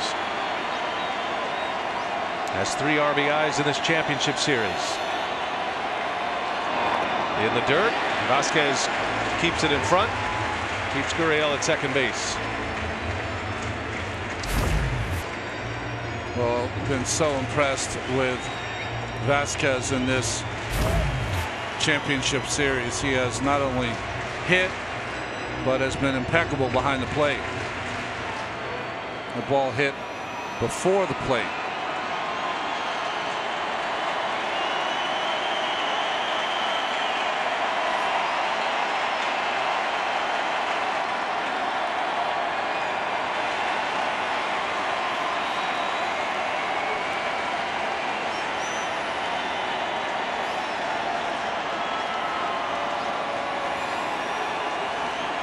Here's a 1-1. Had him out in front. What a pitch. Has to look so good coming in there. Coming off a 96-mile-an-hour fastball. Well, he's making every right-handed hitter aware that he's coming in. And he's coming in with conviction. He's coming in with a strike. So it's opening up that lane on the outside part of the plate.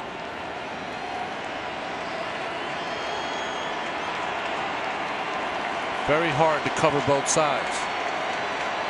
He's thrown him 3 consecutive changeups.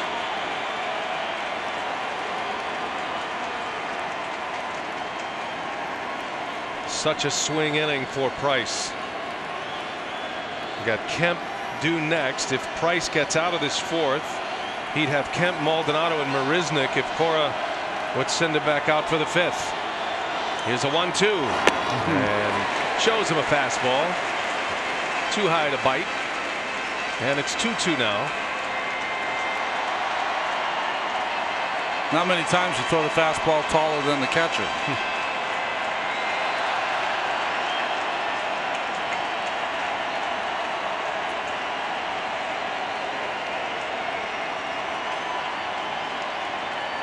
Gonzalez has really swung the bat well as a right-handed batter.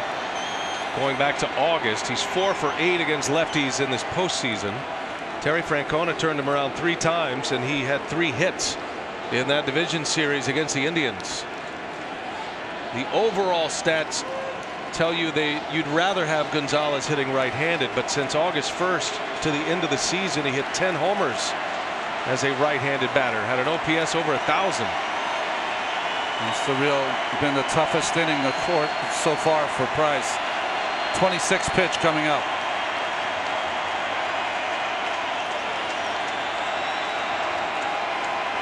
Long pause, 2-2, and he got him a strikeout. Vasquez blocks, puts the tag on to secure it, and David Price strikes out 3, stranding a runner at second base. What a performance he's putting on early through 4.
The MLB postseason on TBS is brought to you by Google Assistant, an easier way to get things done with just your voice.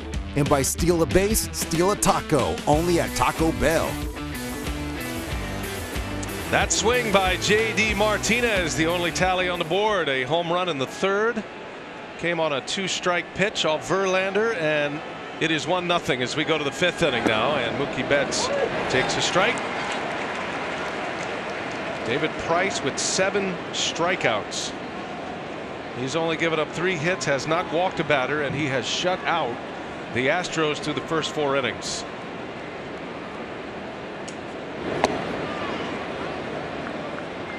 Mookie Betts leading the way for the Red Sox. Let's check in with Lauren. She's got more on Betts. Well, Mookie's teammates call him the perfect person. Xander Bogaerts told me it's ridiculous. He can bowl a 300 game. He can solve a Rubik's Cube in 1 minute 50 seconds. He can dunk a basketball. You name it, he's better than you at it.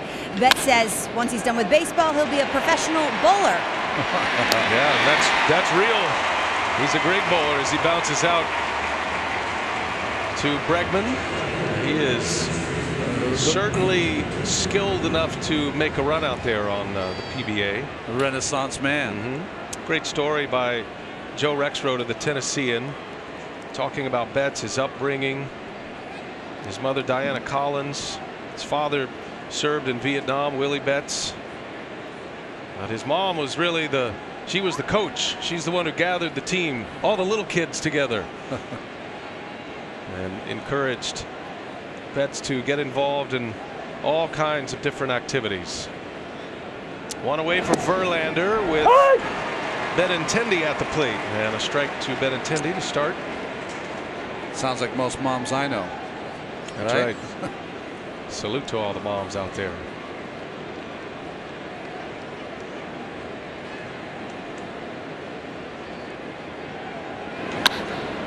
In the air, foul territory. Bregman on the run, going to be close. He's there, makes a catch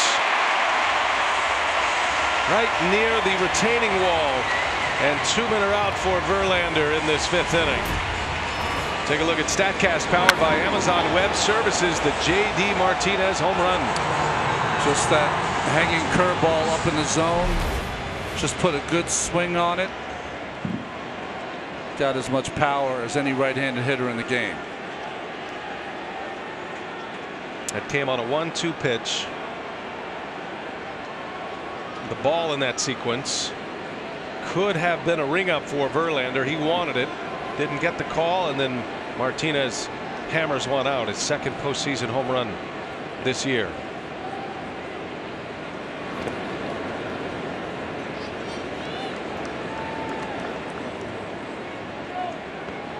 I mean, we noted it not because it was a ball that could have been called a strike. It was the perfect slider. 90 miles an hour right on the outside corner at the knees. I mean, in your bullpen sessions, you spend all day trying to find that pitch. This was the pitch prior to the home run. If you were in the bullpen and you were working and you threw that pitch right there, you'd go, put your glove down, that's it. Walk in, towel off. That's your 310-yard drive down the middle of the fairway, right? There you go. That's my last drive of the day.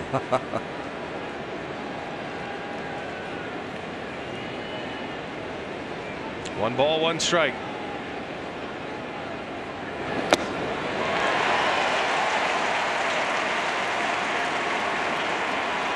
Tiger teammates, Verlander and J.D. Martinez. Another former teammate in Detroit, David Price, pitching a gem on the other side. Pitchers duel going as we play in the 5th. 2 outs, 1-2 the count. And a bouncing ball up the middle is going to sneak through for a base hit. Martinez on for the 3rd time. It is another 2-strike hit for Martinez. And the inning continues here for Verlander in the 5th. The pitch prior was up and in. That's where his hole is. But if you throw that fastball down in the strike zone, he can cover that. Look at his hands just relaxed. And he does. He has that small hole above the belt inside that he can't get to. But the ball down, his hands are quicker.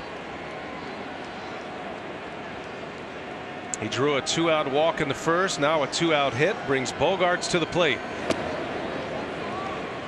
And the 2-strike hitting for Boston continues to be a big story. Demoralizing for a pitcher. You're so close to continuing on with the inning or getting out of an inning. 17 of 36 hits for the Red Sox have come with 2 strikes in this series.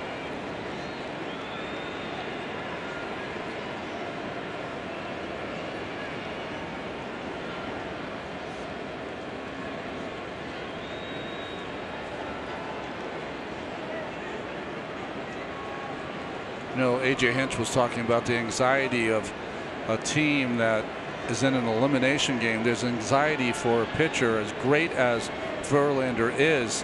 When you're locked in this kind of game, that you have to say to yourself, okay, well, that's it. I cannot give up another run if we're going to get back in this game. Now, that might not be true. Your team might explode in 1 inning, but that's your thought process.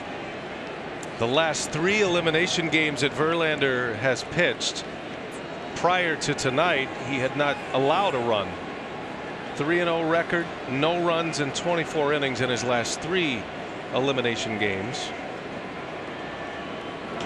There's a shot into right, closing and making the catch is Springer. Inning over. Verlander strands a runner at first. Astros coming to bat. We go to the bottom of the 5th in Game 5.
If someone steals a base this World Series, Taco Bell's letting all of America steal a free Doritos Locos Tacos.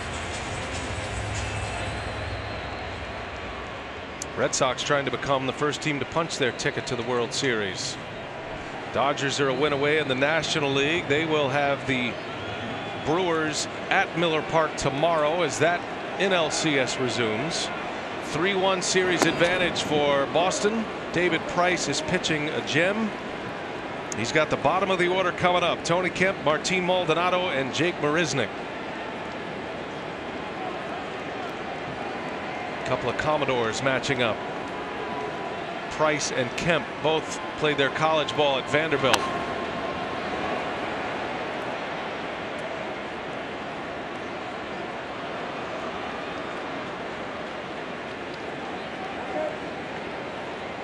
Nashville native in Price. Kemp from Franklin, Tennessee. Kemp homered yesterday. Hit a wall scraper down the right field line. And a swing and a miss. A ball and 2 strikes. Seven strikeouts for David Price.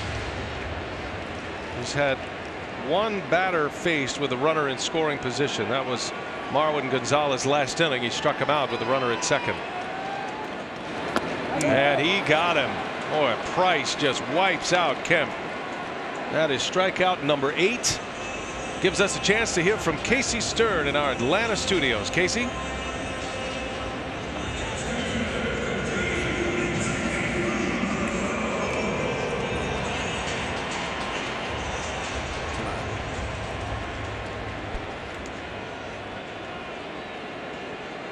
All right, Casey, thank you. Didn't Wade Miley just start the last game for the... Well, I'll explain it to you after the game. Thank you. Back-to-back starts for Wade Miley. 8 strikeouts. And here's Maldonado fouling away the first pitch. Well, domination of a lineup doesn't always present itself in numbers of strikeouts, but you're seeing that for Price tonight. The 8 strikeouts for David Price matches a postseason career high. This is his best start since the 2014 ALDS when he pitched Game 3 for the Tigers against the Orioles. Went 8 innings in that game, only 2 runs, and lost the game 2-1. I remember that game. We were there for that game and that series. One of the more shocking outcomes that we've had on TBS. It was Verlander, Scherzer, and Price all lined up, the 3 aces for the Detroit Tigers in 2014, and the Orioles swept them. I remember Nelson Cruz hit a home run off Price in that game, 6th inning.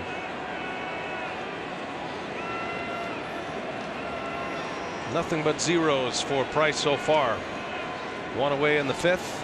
Well, coming into this series, didn't you think that distinct advantage, considering what happened during the regular season, was Verlander and Cole and Keuchel and Morton? That was going to present the most difficult issue for the Red Sox.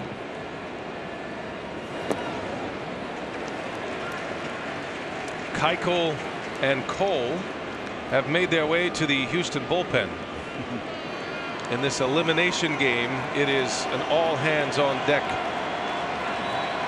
situation for the Astros. Not the case for Boston. They will be careful with some of their pitching, but they are in a position to use their A relievers if need be. Barnes and Brazier, who have been excellent and have pitched in every game in the CS. That ball's driven deep right center field, and Bradley is there to make the catch.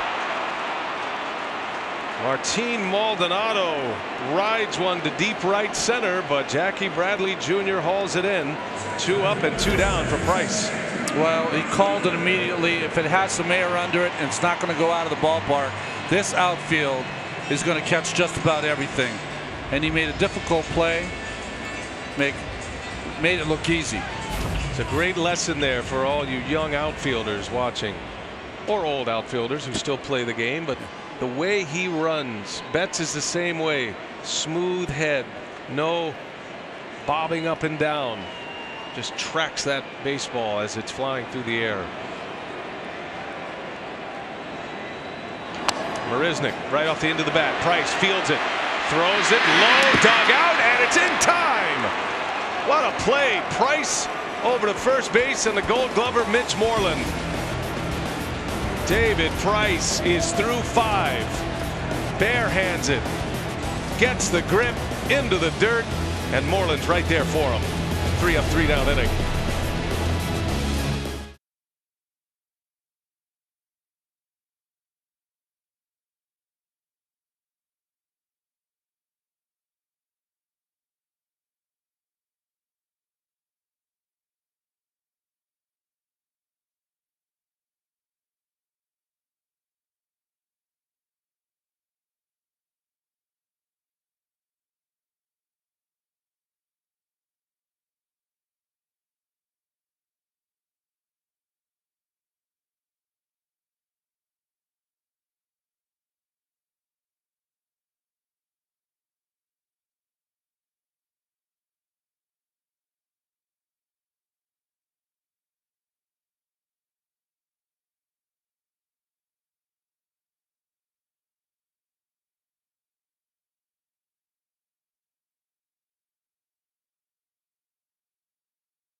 What is Minute Maid Park's capacity? Minute Maid Park has a capacity of 41,168. Opened in 2000, and they have hosted 2 World Series since this ballpark opened. Justin Verlander returns to the mound. He starts his 6th. David Price is through 5. 8 strikeouts for Price. He's only given up 3 hits. No walks to go along with those 8 Ks and 5 shutout innings. Astros will have the top of their order coming up. Price connecting with Mitch Moreland on a terrific play to end the inning, retiring Mariznick. And Moreland in the air to left field. Back on it is Kemp. And at the wall he leaps, and that falls out of his glove. That might have hit the wall first anyway. So into second base is Mitch Moreland with a double. Well, the last time we saw a ball hit like that, Kemp made an outstanding play. Here with the big leap, and the ball hit off the wall first, so it wouldn't have been a catch, but nice effort by Tony Kemp. Yeah, hits the wall right there. You could see the indentation of the padding. You know, I've been waiting for these Crawford boxes to come into play because it is not far to those boxes for the hitters. As you can see, the Boston bench knows that it was a hit. Double for Moreland. Leadoff double against Verlander. Scoring chance for Boston. Here's Kinsler now, and he takes a ball high. Moreland gets his first start in 11 days, nursing a hamstring injury. He's been available as a pinch hitter, but he finally gets on the field, and he's delivered with a 2-for-3 night against Verlander.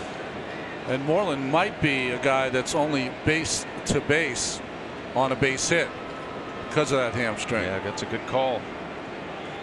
Certainly Carlos Feblis, the Red Sox third base coach, taking that into account. And I think because he can't run the way he can, Kinsler is swinging away here. Situational hitting.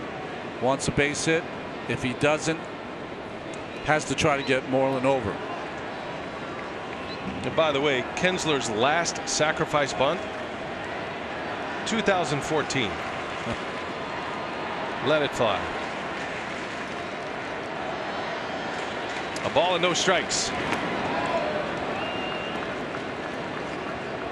Oh, it's a key inning for Boston.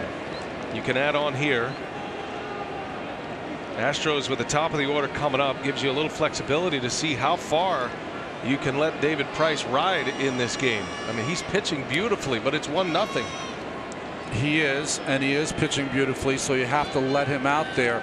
The one thing you do now is that I think the icing on the cake is you almost go batter to batter with him as the lineup comes around to Bregman, Altuve, Springer, and others. Astros have Lance McCullers Jr. loosening up, among others. Joe Smith is back there. Tony Sipp.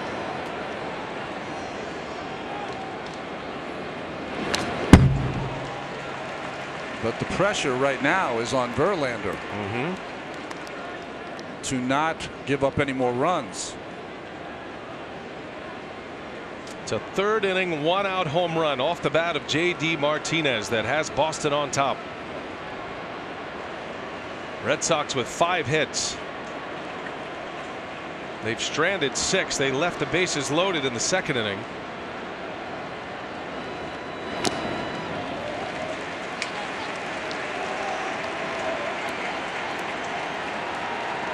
Kinsler with that right field approach. He had been one of the toughest to strike out in the American League this year. He was top 6 in that category, but he has struck out often in this postseason. 4 Ks in this championship series. He was robbed of a base hit on a terrific play by Bregman back in the 3rd inning. Reached on an error by Bregman in the 2nd. And the 2-2, and he shoots one to right field, a base hit. Moreland will be held around 3rd. It's a single to right. You could see it in his swing on the foul ball. Kinsler just trying to drive one to the opposite field, and his first hit of the game. Well, he just missed the fastball before, but it was 97 miles an hour, and then gets another fastball, but this one covered more of the middle of the plate, and just great hitting by Kinsler. It's exactly what he wanted to do when he came up, and he accomplished it. 18 two-strike hits. It's just a phenomenal number for Boston in this series. Of the 38 hits they've had. And I know Devers has flown out and he struck out, but he has looked very comfortable against Verlander.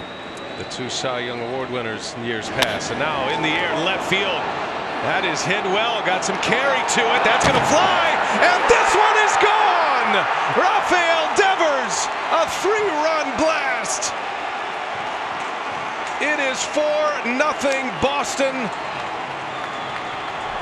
And the Crawford boxes come into play as Devers goes deep. Second Boston home run. What a moment for Devers. He saw a lot of fastballs in his last at bat. Struck out on one, down on the knees, and first pitch fastball hitting here, he didn't miss it. Drops it in the boxes. A 4 spot on Verlander. 3 in this 6th inning before there is an out. 3 straight hits. Now Vasquez. Oh, a good call on this one, Ron. You saw it in Devers' previous swings. He just looked so relaxed despite the strikeout in his second at bat. He was on him. He just didn't make contact. And he made contact there. It's a wall ball at Fenway. It's a home run here in Houston. And the left field fence that defines these two ballparks. And Rafael Devers with his first home run of this postseason. Devers now with 7 runs batted in. Drove in 2 yesterday in the first inning.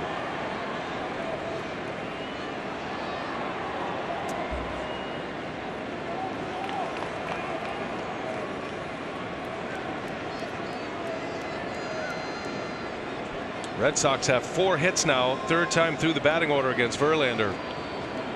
4 for 7. And that one hit sharply foul. He's pitched here enough to know. Yeah. And a bullpen reaction as they add to the lead. Ryan Brazier. As Devers makes it 4-0.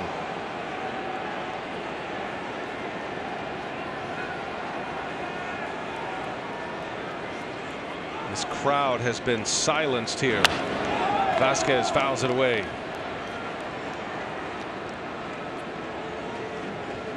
Also gives David Price a little wiggle room now as he goes out for the 6th.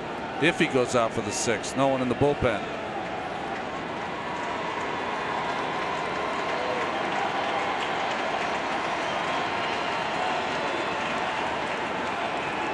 One ball, 2 strikes on the Red Sox catcher. And that one's foul. Vasquez with that opposite field approach. Poor kid. Everybody's yelling at him to throw the ball back. Nah, I'm Let him keeping this. keep it. Yeah, you keep that thing. Come on. That away. Stand up for yourself, son. That's a ALCS home run ball. It's worth keeping.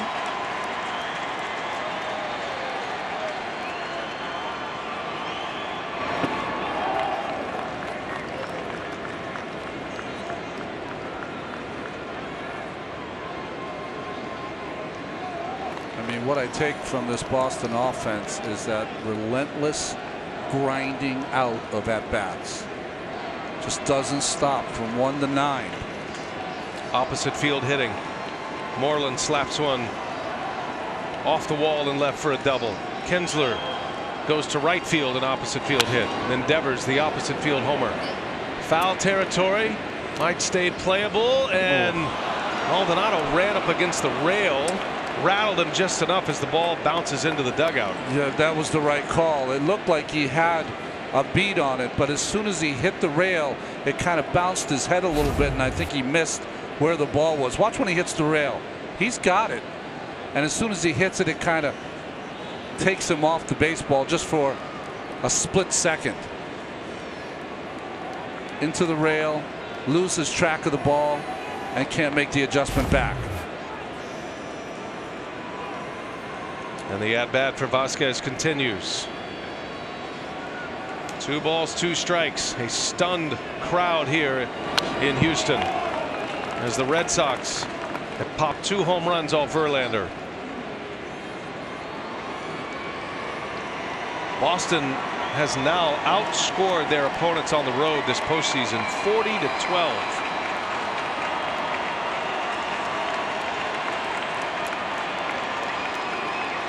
They have yet to lose away from Fenway in the postseason. Another 2-2 pitch in the air, left field. Kemp will settle under it, and he's got it for the first out of this 6th inning. And what a struggle it was for Verlander to get out number 1. Send it down to Lauren Shahadi. What do you have, Lauren? Well, Jackie Bradley Jr. was hitting 178 through June 23rd. Alex Cora said that's difficult at this level to struggle for that long. He told me he was too rotational. He couldn't catch up with a fastball. Now the barrel stays through the zone. He's more balanced. Cora said Jackie never stopped working at his craft, and now you're seeing the results. Well, he's had a monster championship series with 9 runs batted in. All have been driven in with 2 outs. A roller here. Gurriel to Verlander. And there is out number 2. Up and down the lineup, the Red Sox are getting production. Devers, who hits 7th tonight with the 3-run home run. You got Bradley Jr. with the grand slam, and then the 2-run homer that put Boston ahead yesterday. I mean, Mookie has done so much in this series, Mookie Betts, but he certainly hasn't hit at the clip he did during the regular season.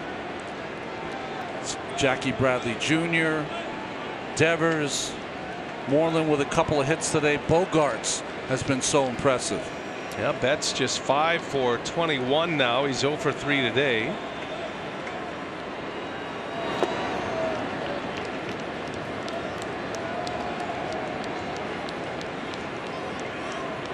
Devers has arrived on the big stage. 7 runs batted in now in postseason play for Rafael Devers. A strike to Betts, and it's 1-1.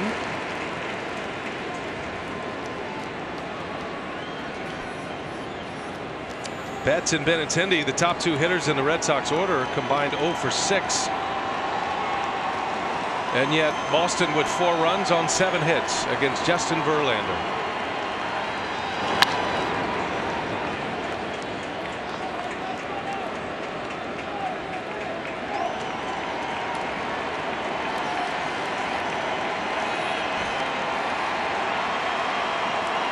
Bregman set to lead off. Springer and Altuve top of the order. This Astros offense has plenty of firepower to come back.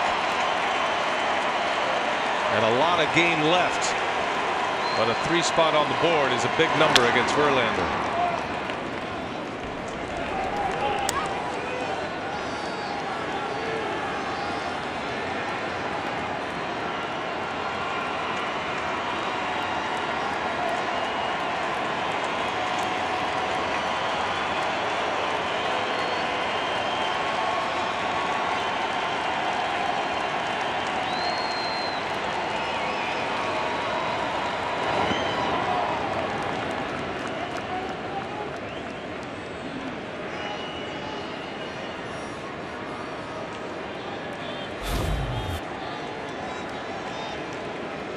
Curveball from Verlander.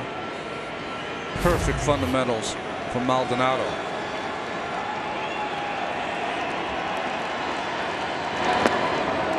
Betts able to lay off.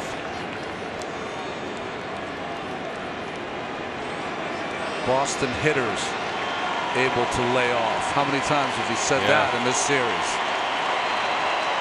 Impressive plate discipline by the Red Sox. Been doing it all year. One of the most prolific offenses in the big leagues. Betts in the air to right center. Springer will make the call, and he's got it to end the inning. Rafael Devers hit 2 homers last year against the Astros in the division series.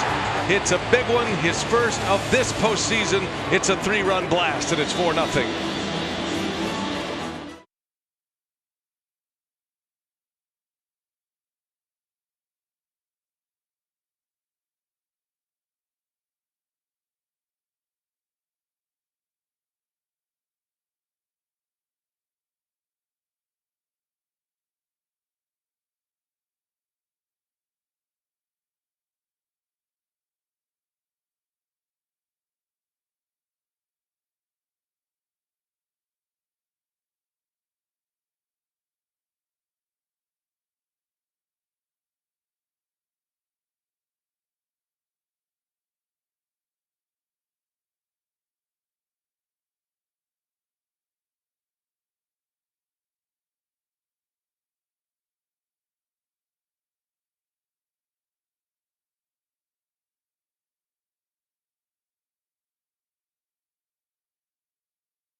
The MLB postseason on TBS is brought to you by Geico. 15 minutes could save you 15% or more on car insurance.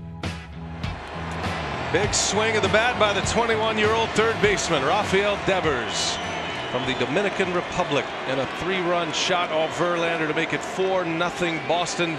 David Price back on the mound now with some room, some wiggle room, and deals strike 1 to Alex Bregman. Top of the Astros order here in the 6th inning.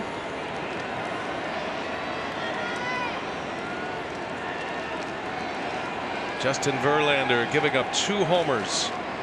J.D. Martinez and the 3-run blast by Devers. 7 Boston hits between innings. A.J. Hinch having a chat here with Verlander. I don't think he likes where this is going. That, to me, looks like a pitching change. There is activity, or there was activity in the Astros pen. We'll see how he plays it. Meanwhile, David Price has been lights out on the mound as Bregman hits that one hard into right field. Mookie Betts on the run near the wall, leaps up, and he makes the catch. Almost a carbon copy from yesterday. This time not in the stands. Betts pulls it down, and Bregman is retired. And the high G for the great play for Mookie Betts. Spring loaded. Wow. All the fans pulled back. They recoiled. Learning from yesterday. I mean, just amazing leaping ability. I don't think that was going out of the ballpark, but what do you feel if you're Bregman? Last night's game, he gets robbed by Benintendi, and now robbed again by Mookie Betts. Well, the outfield play for the Red Sox has just been tremendous. Betts had that great throw yesterday. Lauren mentioned all the things he does well. Bowler, he could solve a Rubik's Cube in less than 2 minutes. He was a point guard in high school who could dunk at 5'10", could throw it down with the best of them. Spring loaded up there to make that play. Boston just wants him to hit bullets and catch everything. He can do all that other stuff in his downtime, right? Yeah, there is activity now in the Astros bullpen. Roberto Osuna. And if that is the end for Verlander, it would be 6 innings and 4 earned runs.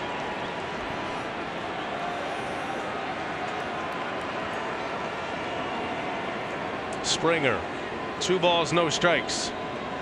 Oh, slice foul in the seats. Well, tonight's Direct Impact presented by Choice Hotels. George Springer currently on a 13-game postseason hitting streak. That is a franchise record. His 39 career hits in the postseason has tied Craig Biggio for the most in Astros history. A .429 hitter during this 13-game streak. On base half the time. Homered here yesterday in Game 4. He's 0 for 2 tonight. And Price drops into a knee. It's 2-2. Price is just living on that inside corner to right-handers. I don't know if he's made a mistake in there. If he's missed off the plate.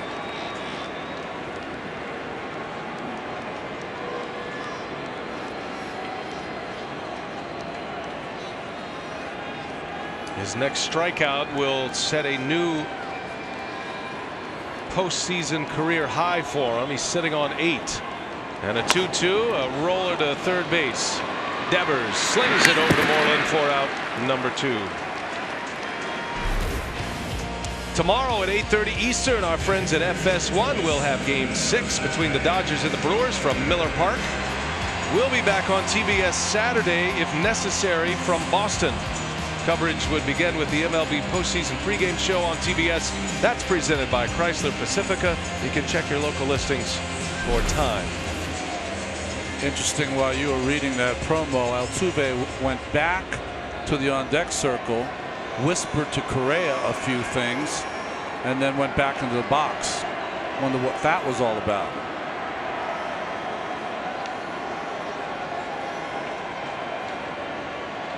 Two outs. David Price has given Boston everything and more. Alex Cora was so confident in his expectations of David Price and Rafael Devers. That's some kind of crystal ball. I think it's the same crystal ball you've been using here, but Alex Cora was effusive in his praise over Devers, and what a great kid he is. He's going to be a great player. He made a trip down to the Dominican Republic, over from Caguas, Puerto Rico to the Dominican, the day after Christmas. Alex took his family to go see Rafael Devers, to just show him it's the day after Christmas. I'm here. You're a big part of what we are going to be. Make sure you stay in shape. Keep yourself ready. Show up to spring training ready to dominate. And remember, that was leading up to a season where Devers, the expectations for him were 25-30 homers, 90-100 RBIs. Got humbled a little bit this year. That happens, though, right? A lot of times for players in their sophomore seasons or second years, league makes an adjustment. He'll have to make the next adjustment. Certainly has here in the post.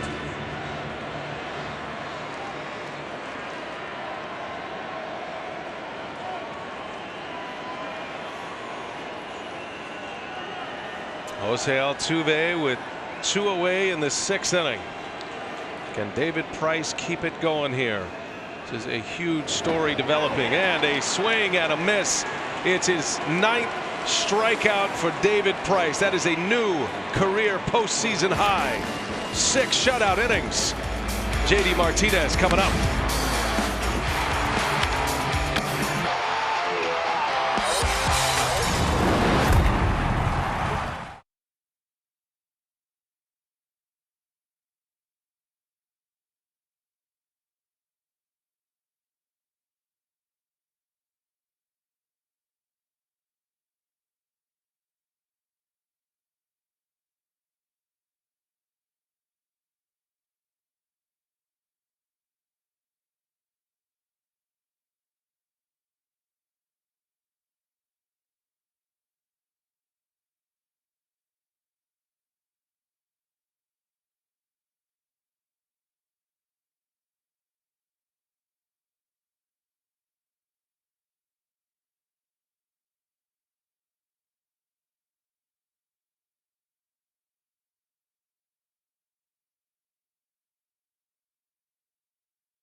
Folks, this postseason, T-Mobile is again going to bat for hurricane recovery. You can help. Every time you tweet hashtag HR4HR, T-Mobile will donate another $1 to Team Rubicon. A stunned crowd at Minute Maid Park. Justin Verlander is out. 6 innings, 4 runs. Roberto Osuna takes over. Andrew Benintendi leads off for Boston. Osuna only got 2 outs in game 3. Gave up 5 runs on 3 hits. That included that grand slam by Jackie Bradley Jr. Verlander has been so terrific pitching in elimination games, pitching after Astros losses throughout the year. His career in elimination games, 4-1 with a 1.21 ERA. Prior to tonight. Bouncing ball, ranging over is Bregman, way over there on the left side, and gets the speedy Benintendi, who stumbled across the bag. And out number 1. David Price.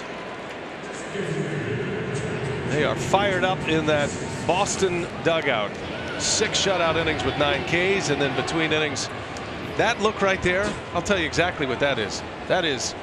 That's a Crawford box home run. That's a fly ball out. It giveth and it taketh away.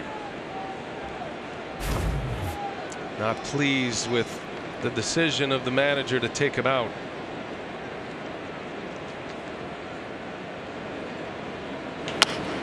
Right off the end of the bat, JD Martinez, and Correa will put him away for out number 2.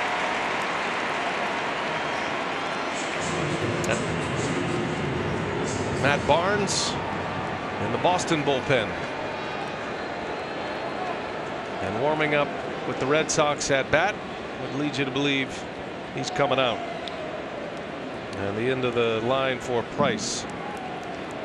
And if that is the end, And if the Red Sox do hang on to win, don't surrender the lead. What a moment to win your first start in the postseason for David Price.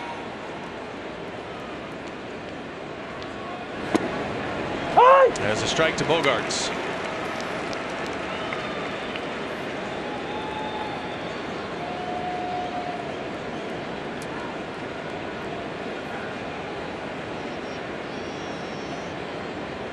Bogaerts is 0 for 3 tonight. 4's been a magic number for Boston. That 3-run homer by Devers gives them a 4-run lead. They have 67 consecutive wins when they lead by 4 or more runs. That includes the postseason. Haven't lost a game since opening day this year at Tampa Bay back in March. Oh!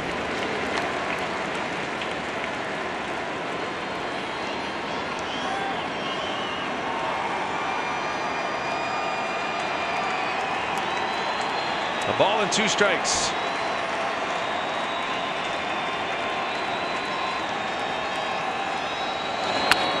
And a rollover ground ball to Bregman. Dug out by Gurriel. Nice play.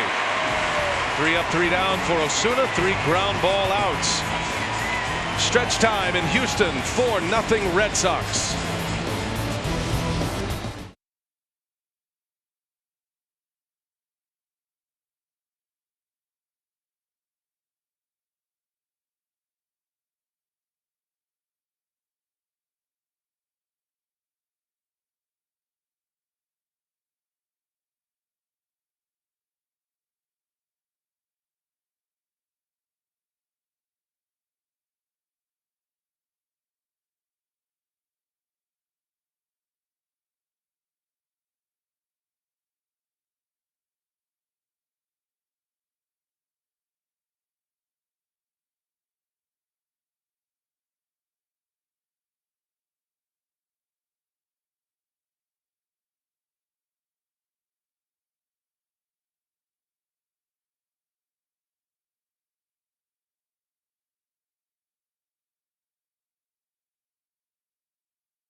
Tonight's game summary presented by Geico. A big 3-run 6th inning. 1 swing of Rafael Devers' bat has Boston up 4-0. They are 9 defensive outs away from a trip back to the World Series. Let's bring in the booth here. Presented by Capital One. And Ron, the Red Sox, they have turned the script in this game. It was Justin Verlander, the ace, on full rest on the mound. Boston's gone with David Price on short rest, throwing in the bullpen yesterday. What a performance. You just thought that this game was scripted for Verlander to do what he does, for them to have Cole and Keuchel waiting to pitch game 6 and 7, and David Price surprises you with his best effort in 4 years. It's just, I know for an athlete that has had to live with this burden of how he's performed in the postseason, What an outing tonight. Yeah, it is something special here from David Price, who is now out of the game. 6 shutout innings for Price, a 9 strikeout performance. And this was the big blow. The Crawford boxes in left field. Devers sends one there, sends one out. It's a double at Fenway. It's a home run in Houston. And a 3-run home run at that. 4-0 as we head to the bottom of the 7th inning. And now the Red Sox will get into their bullpen. Matt Barnes is first up. He has pitched in every game of this American League Championship Series, but a third of an inning yesterday. Third of an inning, got a strikeout on 2 hellacious curveballs. He has not given up a run in 5 2/3 innings here. Barnes will face Correa, Gurriel, and Gonzalez.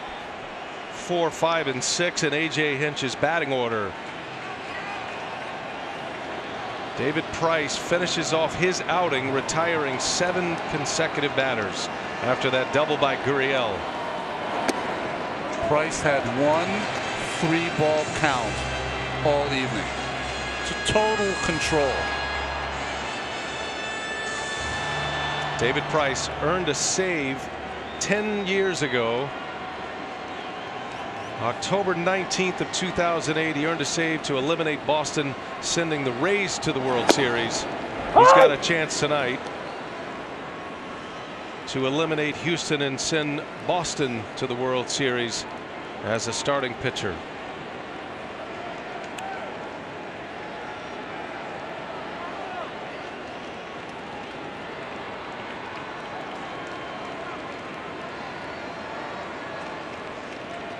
One ball, 1 strike on Correa.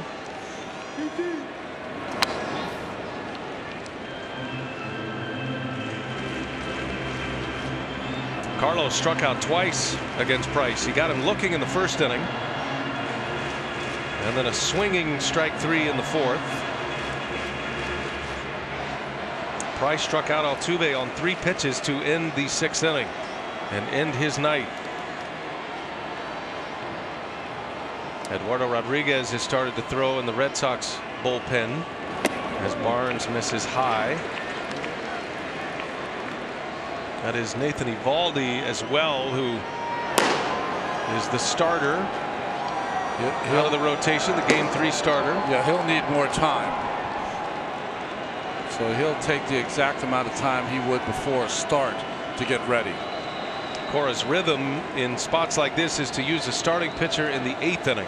He's done it with Porcello twice, did it with Sale in the division series, the closeout. He's pushed all the right buttons. The Red Sox have lost just twice thus far in the postseason. 6-2, 4 consecutive wins on the road. Managers this time of year, they all push the right buttons. Your athletes just have to make the plays, and they have for Cora.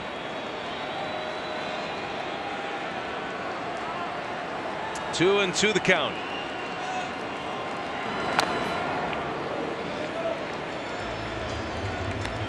The breaking ball of Matt Barnes has been impeccable, especially in this championship series. Well, I think that's one of the things that you could say is a theme of the right-handed relievers for the Red Sox. They want them to come in and spin the baseball as much as possible.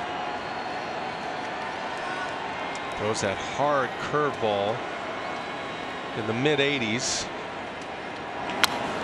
And a little bouncer over to third base. Devers with a good throw. And Correa is retired for out number 1. UEFA Champions League is on TNT and Bleacher Report live. Don't miss the excitement as group stage play continues this Tuesday and Wednesday. Coverage begins at noon Eastern with BR Football Match Day presented by Pepsi. UEFA Champions League on BR Live. Hinch and Cora still friends, text all the time. They check in on each other. Cora's bench coach last year in the World Series run. Both of those guys referenced in comparison to last night as Gurriel hits one hard foul. Asked both managers about last night's grinder of a game. Game 4. Both referenced last year's Game 5 in the World Series as one of the more extraordinary games that they had ever been a part of. A.J. Hinch said it was like Game 4 last night times 100. Houston won that game 13-12, right? It's a classic World Series, one of the best ever. Sorry, Brian. Gurriel's taken the best at bats of all the Astros tonight. Yeah, he's 2 for 2, single and a double. Bouncing ball, he falls down out of the box, and Devers puts another one away. 2 harmless ground ball outs for Matt Barnes. 2 outs on curveballs from Barnes. That one hanging a little bit, but Gurriel slipping out of the box allowed Devers to take his time.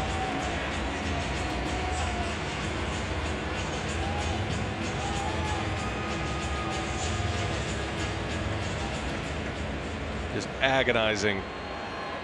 If you're a fan of the Astros, this team was rolling along. We're talking about historically good, perhaps, winning the first 4 games, running roughshod over the Indians in a 3-game sweep of Cleveland, winning the first game on the road at Fenway Park. All the swagger and the confidence and great talent and pedigree as well. A team that had won a World Series a year ago, and that all came to a screeching halt in Game 2. I know you and I spend most of our days in the hotel reading everything we can. I know you read the article that said that they might sweep their way to the playoffs. It's just that's how good they were against Cleveland and in the first game with Verlander. But the Red Sox with their offense have taken charge, and Price with an amazing effort over 6. Gonzalez trying to bunt his way on. Anything for base runners at this point. So if you're Cora right now and you're mapping it out, you're 7 outs away from a trip to the World Series. Is Kimbrel involved in this? We have already seen Evaldi. Looks like he's maybe has the 8th inning. Kimbrel's hard because he went 2 innings last night, and they weren't 2 exceptional innings. And he's had some trouble in the post season so far this year, giving up a run every time he's been out there. At least a run. I guess you could see a Barnes, Evaldi, Brazier finish. I think you could have seen Barnes, if he gets through this inning with minimum pitches, you could see them go back out there again. Barnes is not allowed a run in this postseason. He's got 6 1/3 innings now. 1 ball, 2 strikes. Starting this postseason, it was the Boston bullpen that was, you don't want to say it's a weak spot, but that was an area of concern. Brazier, no runs in 7 innings in the postseason. Barnes, no runs, 6 1/3. Kelly has only given up 2 runs in 5 1/3. And even Heath Embry, who is a late add to the postseason roster. Porcello just sits in the bullpen all the time now in between starts. That's right. They've used starters 3 occasions out of the bullpen and have all been effective. Fly ball left field, hit hard. Benintendi's back, got a chance. This one's gonna fly. Marwin Gonzalez with a home run, and the Astros are on the board. First run allowed by Barnes of this postseason.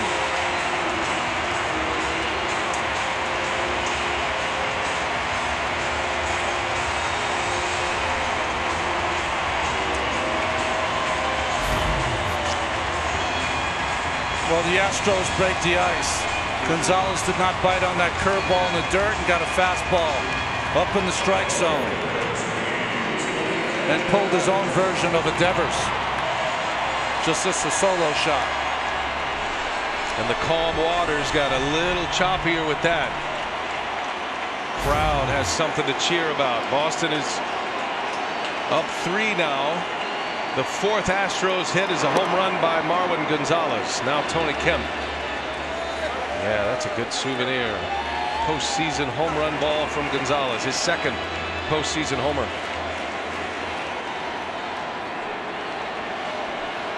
If Kemp can reach, Tyler White would hit next.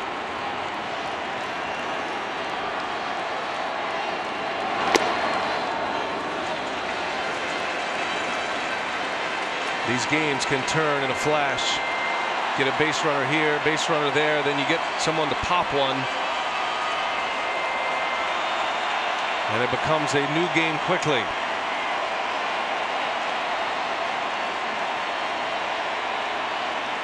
Barnes has fallen behind 2-0 to Kemp.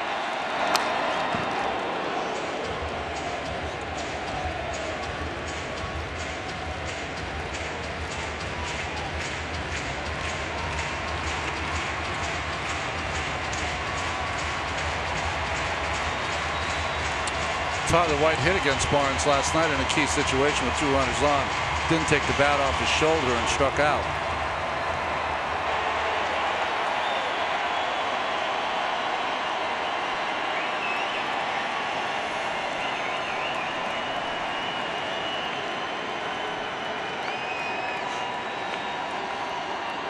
Here's a 2-1. 3 balls and a strike. A pump of the fist by the Red Sox catcher Vasquez saying, come on, bear down.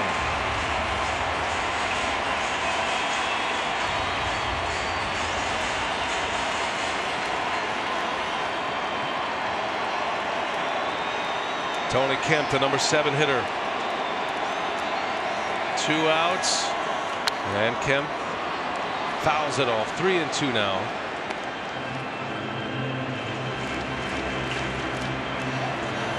Well, Barnes, his best pitch is his curveball, his swing and miss pitch. He just gave up a home run to Marwin Gonzalez on the curveball. Does it go back to it? No, you're up 3 runs. I think you have to challenge Tony Kemp. Or I would. See what he goes with. Full count. 96-mile-an-hour fastball. There comes certain times in games, Brian, where you're almost not allowed to throw a different pitch. You know, you're ahead by 3. You want to use that amazing outfield defense you have. Try to keep the ball on the outside part and let them hit it to the big part of the field. And hope your outfielders can go get them. Another payoff pitch. And he lost him. Ball 4. Here come the Astros. 2 out, 2 strike home run by Gonzalez. Tony Kemp, and a 7-pitch at bat draws the walk. Statcast AI, powered by Amazon Web Services. Traveled 359 feet, just enough to go out in the Crawford boxes. And it's given the Astros life. And Correa will take the ball from Barnes. Back into the bullpen he goes. Nathan Eovaldi, the Game 3 starter, is going to be the card that will be played by Alex Cora, trying to snuff this out right here and now. The triple-digit fastball of Eovaldi is coming in, a pitching change in Game 5.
This copyrighted telecast is presented by authority of the Office of the Commissioner of Baseball and may not be reproduced or retransmitted in any form, and the accounts and descriptions of this game may not be disseminated without express written consent.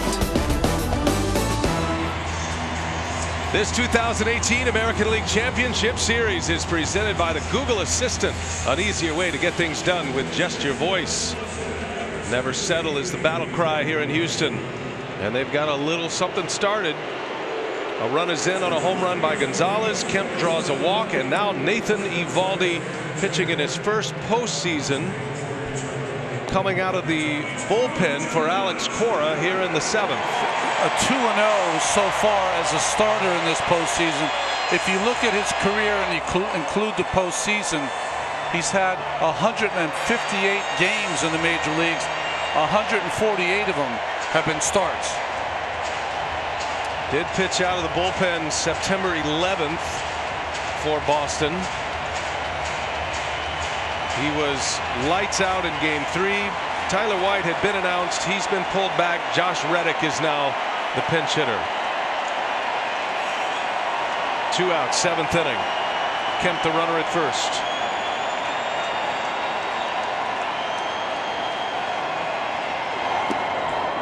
And he starts him with an off-speed pitch for a strike. A guy who throws 100 comes in with a first pitch breaking pitch.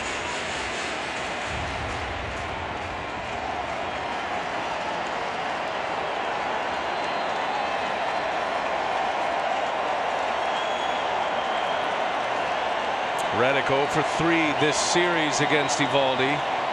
In game 3, and he sends one in the air to right field.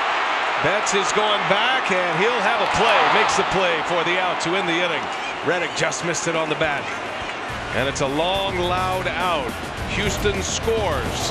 Home run Marwin Gonzalez.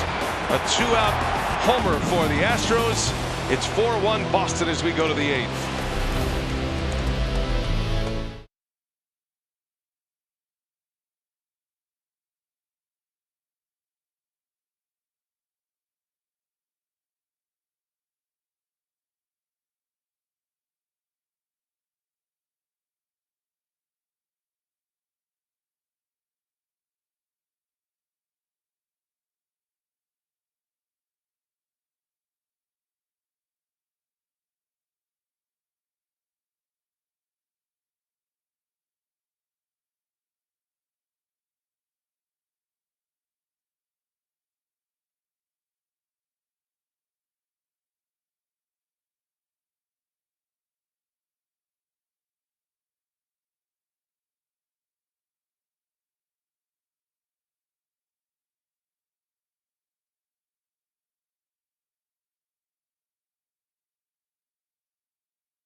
When do the Brewers and Dodgers play next? Tomorrow, the Dodgers will play the Brewers at 8:39 p.m. Eastern. Dodgers went away from a return trip to the World Series. Brewers try to stay alive and force a Game 7. That'll be tomorrow on FS1. 4-1 Boston. Osuna back on the mound for the Astros. Mitch Moreland leads off. There are changes. Josh Reddick stays in the game after his fly ball out. That moves Springer over to center field. And Brian McCann in to catch. McCann will lead off in the bottom of the 8th. So it'll go McCann, Bregman, and Springer coming up for Houston in the home 8th. Moreland with 2 hits tonight. Had a single in the 3rd to right. Opposite field double off the wall in the 6th inning.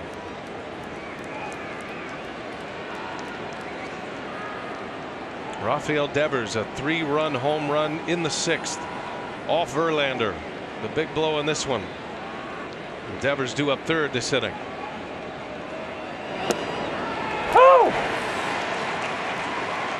If you're wondering if Nathan Eovaldi's coming back for the 8th, there's your answer. Bullpen is quiet. Bigger question is, if Eovaldi gets through the 8th fairly cleanly, who pitches the 9th? Is it Brazier? Is it Kimbrel?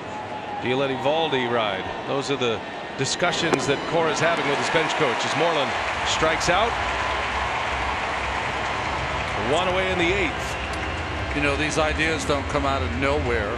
You know, you're talking about a manager, a changeup from Osuna for the strikeout. You talk about a manager and Alex Cora last year as a bench coach. Watch Brad Peacock, watch Charlie Morton be used in extra work. Morton 4 innings to get the final outs in the World Series. Charlie Morton started Game 4. It had been 17 days between starts for Morton. Little hesitation by Osuna. Kinsler turns it around. A bullet off the wall on a bounce. Kinsler on his way to second. The throw comes in. The tag. Safe is the call. Ooh, that's going to be a close one. The Astros will certainly want to look at this. Excellent throw by Tony Kemp right on the bag to give the Astros a chance at an out. Play. No challenge. Just ripped down, and nice play by Kemp with the bare hand. The strong throw, and what a collision at second base. But Kinsler just got his left hand in. Watch his left hand here between the legs of Gonzalez, and the safe call. Nice job by Billy Miller at second base. And strong by Kinsler to hang on to the bag. What a great look at a leadoff, a check at a 1-out double for Ian Kinsler.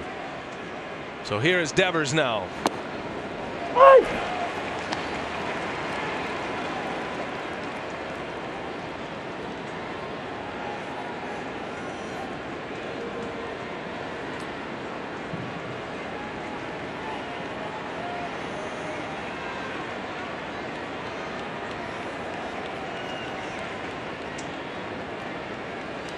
Bounces in. McCann blocks, but Kinsler on his way to 3rd.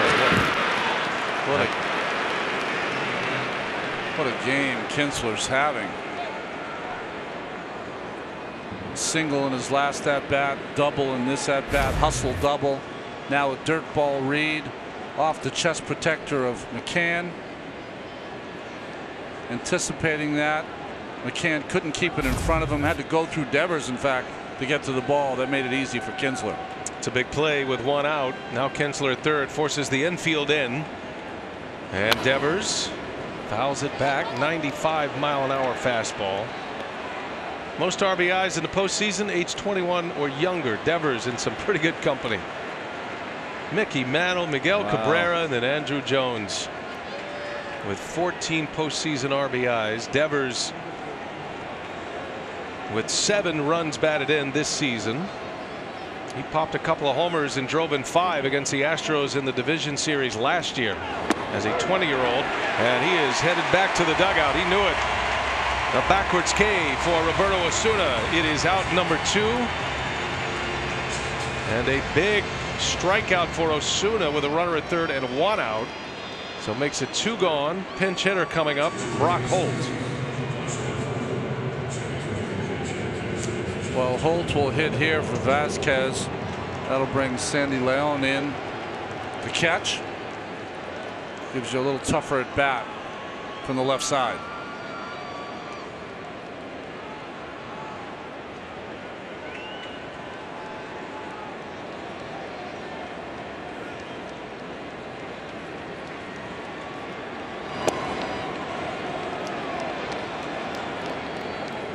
Big run over third base for Boston to pick up, trying to answer a run scoring seventh for Houston on the Gonzalez home run.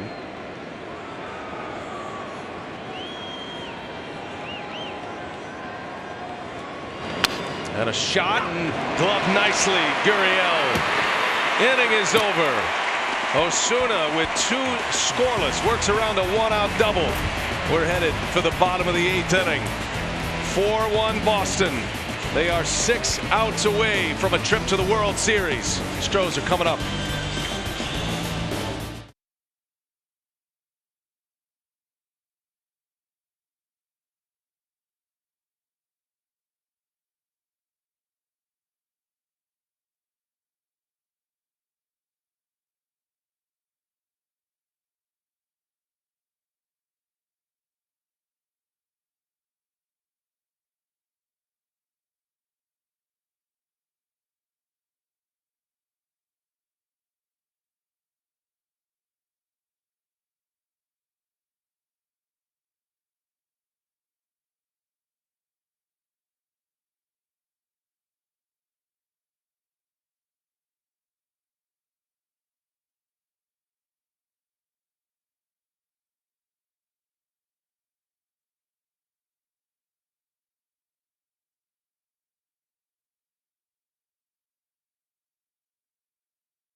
Bleacher Report gives you the moments that matter faster. Download the BR app today.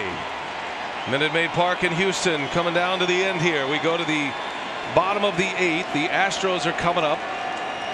Nathan Eovaldi returns. Got the final out of the 7th. Here is Brian McCann batting for the first time. McCann came in to catch last inning. Breaking ball strike for Eovaldi. Roberto Osuna 2 scoreless for Houston out of the bullpen.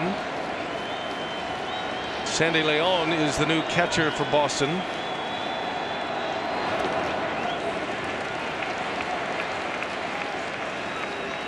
Verlander went 6. Gave up 4 runs. On the hook for the loss. David Price went 6 shutout with 9 strikeouts for Boston. McCann, Bregman, and Springer coming up against Eovaldi.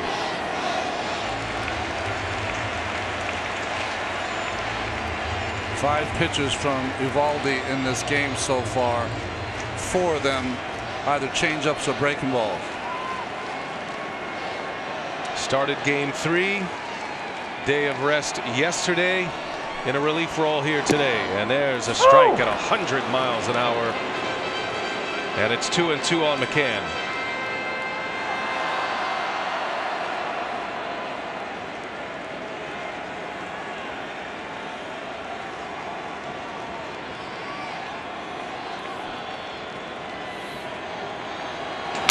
Broken bat. Shift was on. And there is the first out as McCann rolls out. One away for Eovaldi. Back to the top of the Astros order.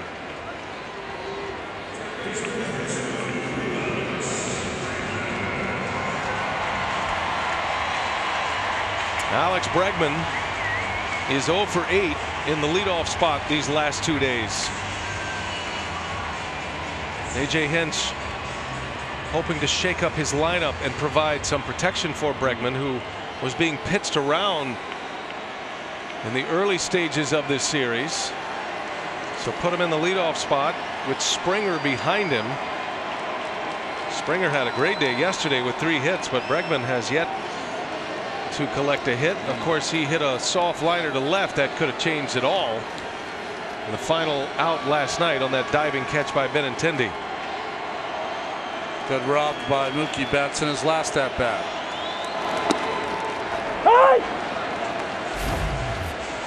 This was how the game ended yesterday, game 4, on a Bregman liner. And Bregman's last at bat, Mookie Betts scaling the wall.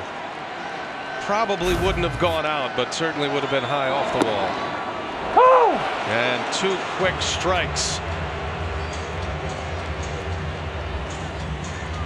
I mean, what a game plan to have if you're Eovaldi.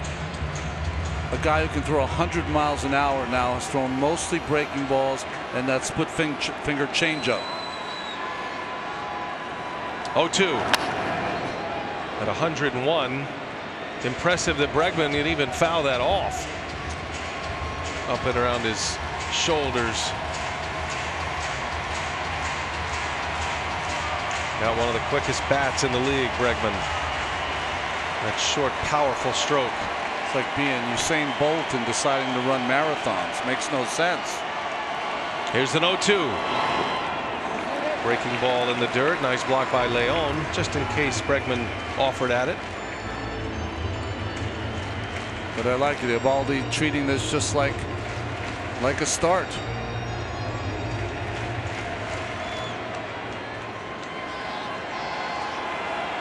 Eovaldi came to the Red Sox from the Rays in July.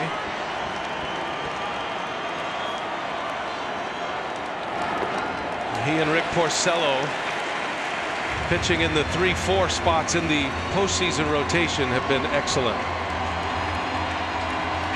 And now both have appeared as relievers in this postseason. Porcello twice. First time for Eovaldi. George Springer due next.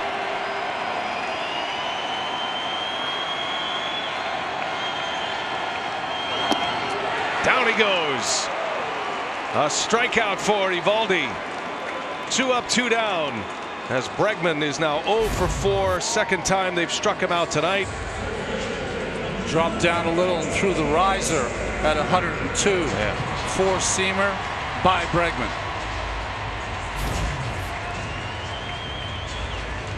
Three batters faced, 3 outs. It was Price, then Barnes, and now Eovaldi. Here's Springer. Springer into center field. A base hit on the first pitch.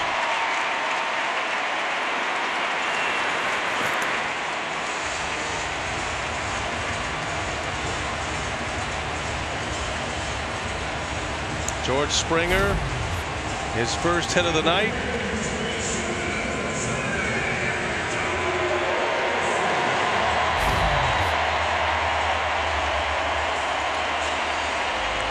And that brings up Altuve, and that puts the potential tying run on deck in the bottom of this 8th inning.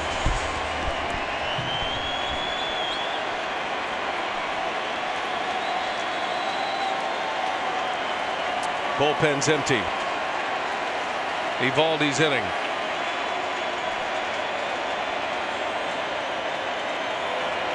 Altuve lays off. Tough breaking ball. Altuve had a hit off Eovaldi in game 3. Was 1 for 2.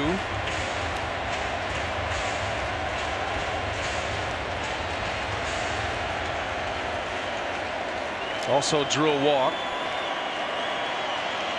If he gets on, the Astros will bring the tying run up. On the ground, foul. And it's a ball and a strike. That is Joe Kelly loosening.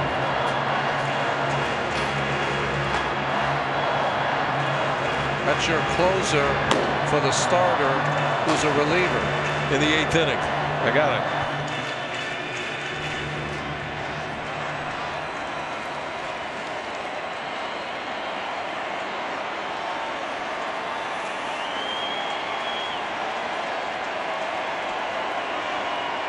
Astros have been held in check most of the night. Eovaldi deals and a fastball missed. The Gonzalez home run last inning came on a 2-out situation. Matt Barnes had him to 2 strikes. The opposite field home run. First run of the game for Houston. They have 5 hits.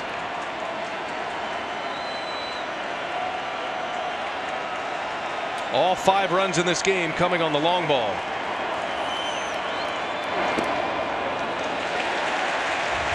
Three and 1.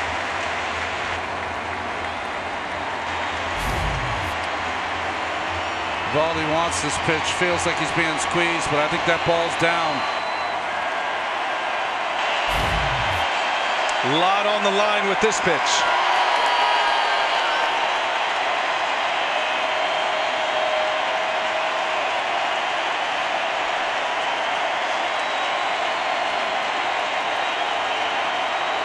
In the air, center field, a line shot right at Jackie Bradley Jr.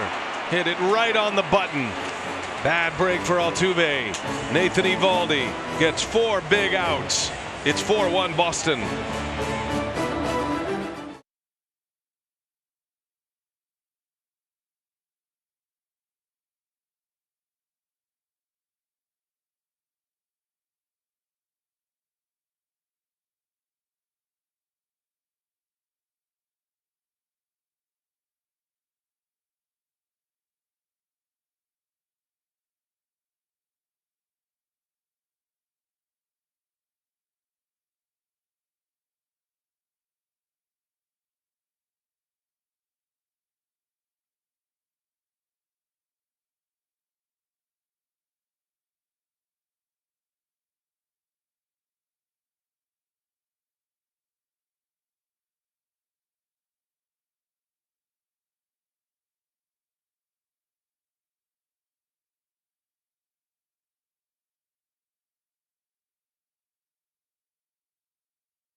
A reminder, tomorrow 8:30 p.m. Eastern, FS1 will have Game 6 Dodgers-Brewers in the NLCS. If necessary, we're back for Game 6 right here on TBS Saturday. Coverage would begin with MLB postseason pregame on TBS, presented by the Chrysler Pacifica.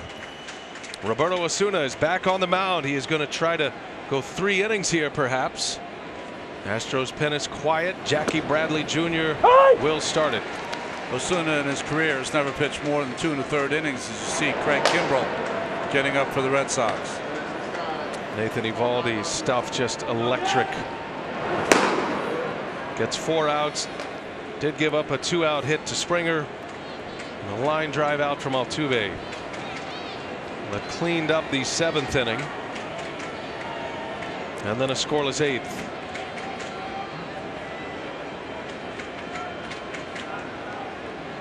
Jackie Bradley Jr. walked his first time up. He's 0 for 2. A couple of outs on the ground and a wave and a miss.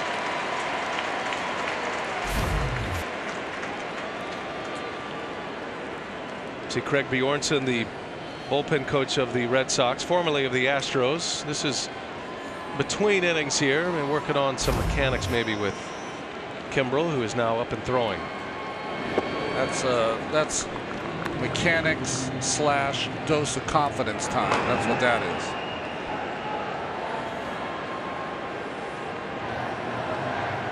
is. Two innings yesterday for Kimbrell. That's what put an appearance tonight in question. Osuna deals it, and Bradley a little soft liner to Gurriel. There is out number 1.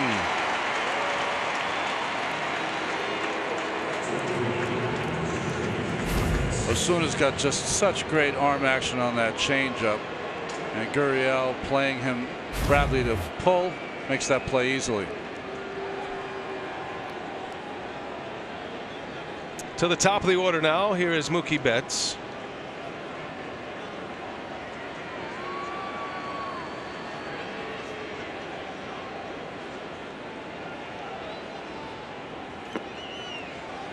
Boston trying to win their 5th consecutive game on the road in this postseason.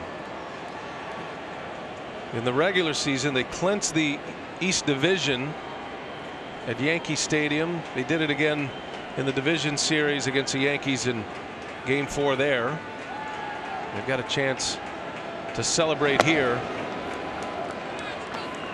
on the road once again. 3 outs away from their 13th trip to the World Series. And it would be the 4th in the last 15 years. Betts, a high towering fly ball deep left. Kemp makes the catch for out number 2. And Osuna keeps it rolling here. 8 outs for him. Here's Benintendi now.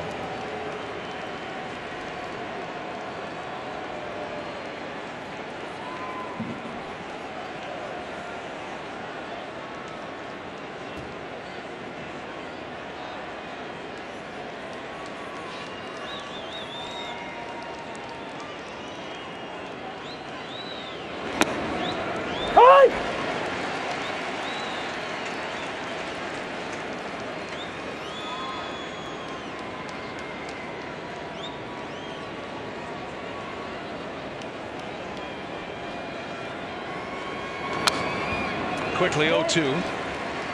Osuna looks sharp tonight. He does. Has such a great assortment of pitches. Fastball 95 plus. Great parachute changeup. Occasional breaking ball. Gave up the grand slam to Jackie Bradley Jr. in Game 3. The 0-2. Benintendi looks at one up and away. 1 ball, 2 strikes.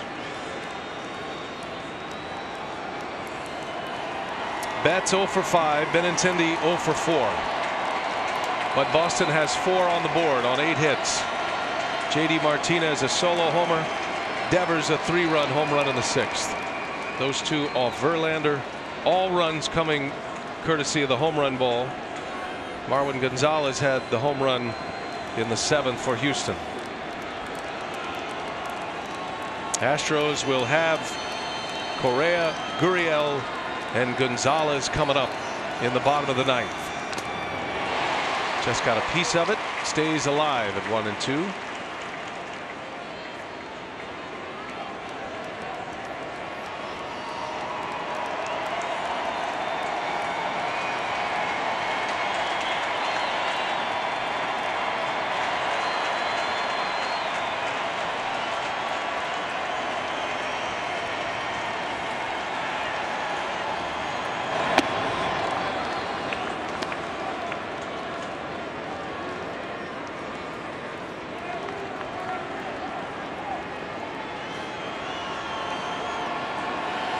This Red Sox team, first in a lot of the major offensive categories, led the majors in batting average and on-base percentage, slugging, led the majors in runs. There's a swing and a miss. Benintendi is out. Osuna gets 9 outs. Stage is set. Astros coming up.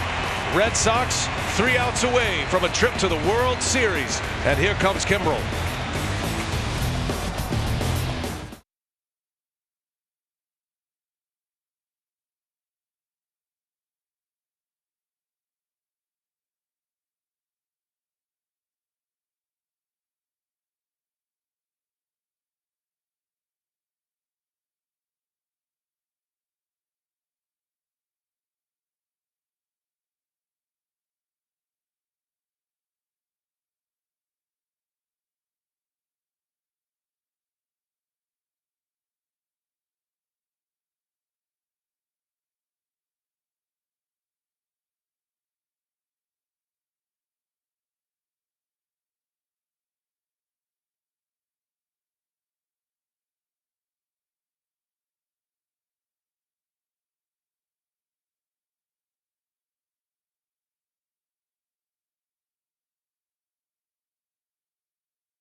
The MLB postseason on TBS is brought to you by Midas. Trust the Midas touch. By Progressive Insurance. Step up to the plate for savings. Visit Progressive.com. By Google Assistant, an easier way to get things done with just your voice. And by T-Mobile. Whether you're home or away, T-Mobile has you covered. This ALCS is presented by the Google Assistant, an easier way to get things done with just your voice. And we are headed toward the finish line. Closeout opportunity for Boston. Craig Kimbrel is on to pitch. He's got Correa, Gurriel, and Gonzalez coming up. Boys, our manager knows his personnel the best, but it had to be a tough decision for Alex Cora to take the very effective Nathan Eovaldi out and bring in Kimbrel. But he is their closer, and after 2 innings yesterday, looking for the save tonight. He has given up runs in every outing this postseason. Eovaldi gets 4 big outs coming out of the rotation into the bullpen here tonight. First ball swinging, Correa fouls it back. Carlos Correa moved into the cleanup spot. 0 for 3 with a couple of strikeouts after a 3-hit game yesterday.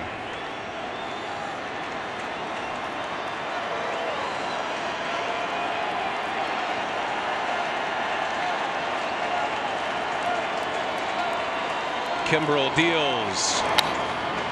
That'll head for the seats.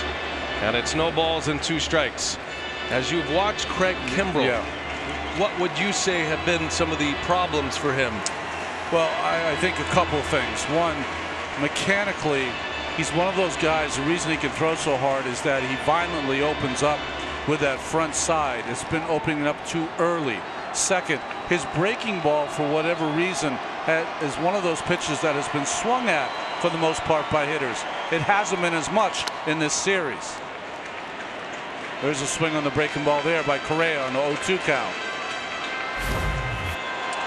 Alex Cora was somewhat quizzical how the Astros have been able to lay off the tough sliders of Kimbrel. I don't know if that's a shot of confidence for his pitcher, or if he truly believes that they're seeing that slider well.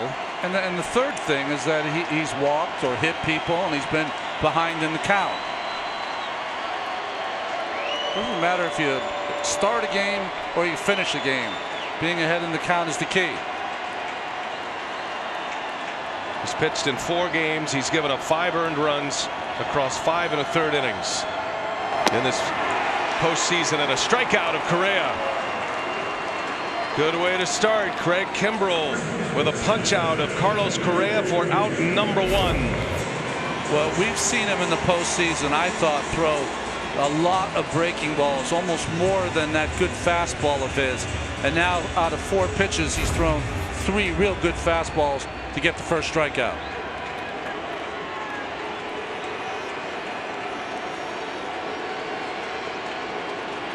Two outs away from a World Series for Boston.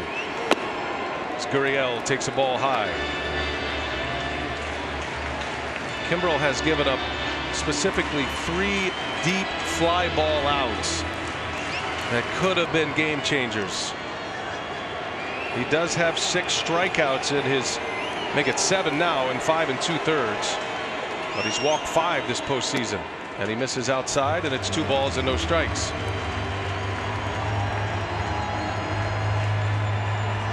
The division series, they gave up a long fly ball, the bases loaded, to Gary Sanchez, one to Bregman at Fenway Park, and one here last night to Brian McCann. 3-0.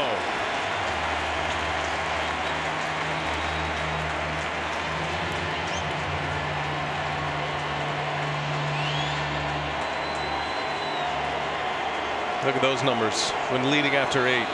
101, including the postseason. How about that? And it's ball 4. Gurriel draws the walk. There is 1 base runner. The Astros need 1 more to bring the tying run up, and double barrel action in the Red Sox bullpen. That's Eduardo Rodriguez, the left-hander. Ryan Brazier is the right-hander.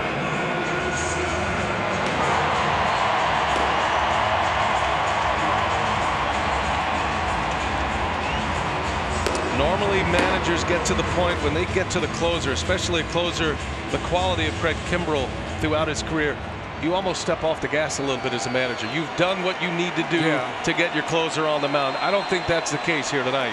You got to have a feel for what Kimbrel's been going through, his troubles.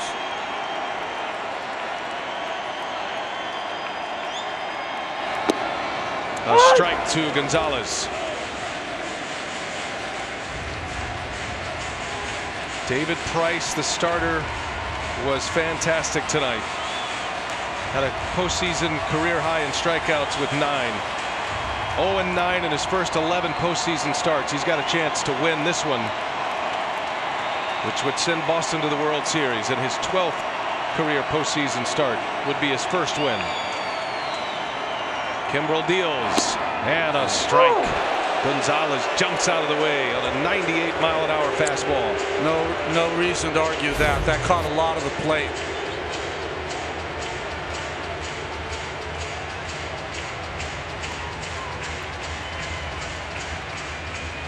Leon is an excellent catcher. Blocks it well, frames it well into the game for his defense.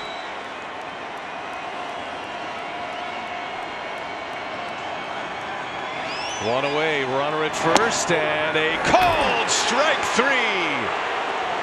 Craig Kimbrel rings the bell, a 98-mile-an-hour fastball. 2 strikeouts for Kimbrel. 2 outs in the 9th. Fastball in the inside corner, and then painted him away with that 4-seamer.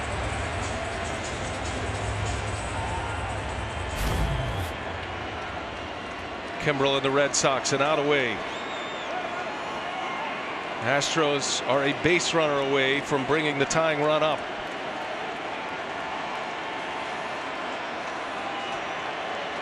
Tony Kemp.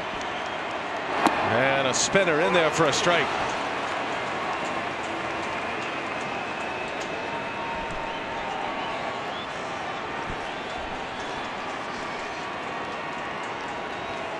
It's excited. It's close. Biggest B you'll ever see.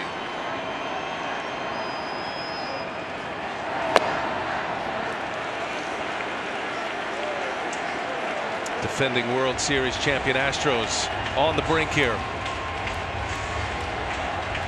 And a manager out of their own camp a year ago, trying to put him away this year, and Alex Correa.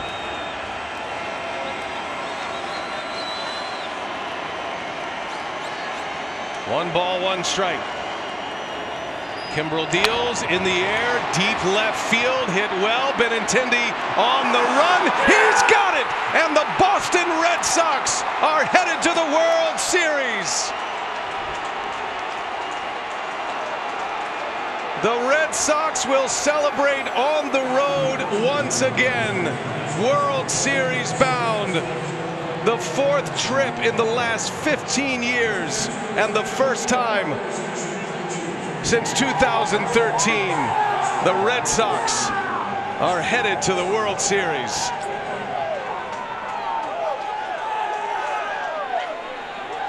They beat the great Verlander. This game is about the Rafael Devers 3-run home run and David Price with as good a performance as you're ever going to see in the postseason. Rafael Devers, that 3-run blast. J.D. Martinez homering as well. The 4 runs on the board against Verlander. And it's fitting that this series ends on a running catch by an outfielder. This time it was Benintendi who secures the final outs of the last 2 games. And look at David Price. I mean, what a burden lifted for him in his 12th career postseason start, his first ever win. And it's the end of the line for the Houston Astros. There will not be a back-to-back championship here this year. Benintendi had it all the way. We documented that maybe Kimbrel needs more work. He was better tonight than he was last night. His best performance in the postseason. And Alex Correa headed to the World Series with the Boston Red Sox. That is win number 115 for Boston. They did this exactly at Yankee Stadium after the division series. A team that wins 108, yeah, team picture. 4 wins away from a World Series title. Yeah, and their fans here, they know they'll be back. It's an outstanding team, but they'll watch someone celebrate on their own field. The veteran Kinsler, what a good game he had tonight. 2 hits, including a double. Craig Kimbrel in his best performance yet locks it down for David Price. And I'm sure David Price has mountains and mountains of crow to dish out, because he finally has his moment as a starter in the postseason, and it comes almost 10 years to the day when he got the final outs in a save situation to send the Rays to the World Series, closing out Boston. 6 innings, no runs, and his first career postseason win sends the Red Sox to the World Series.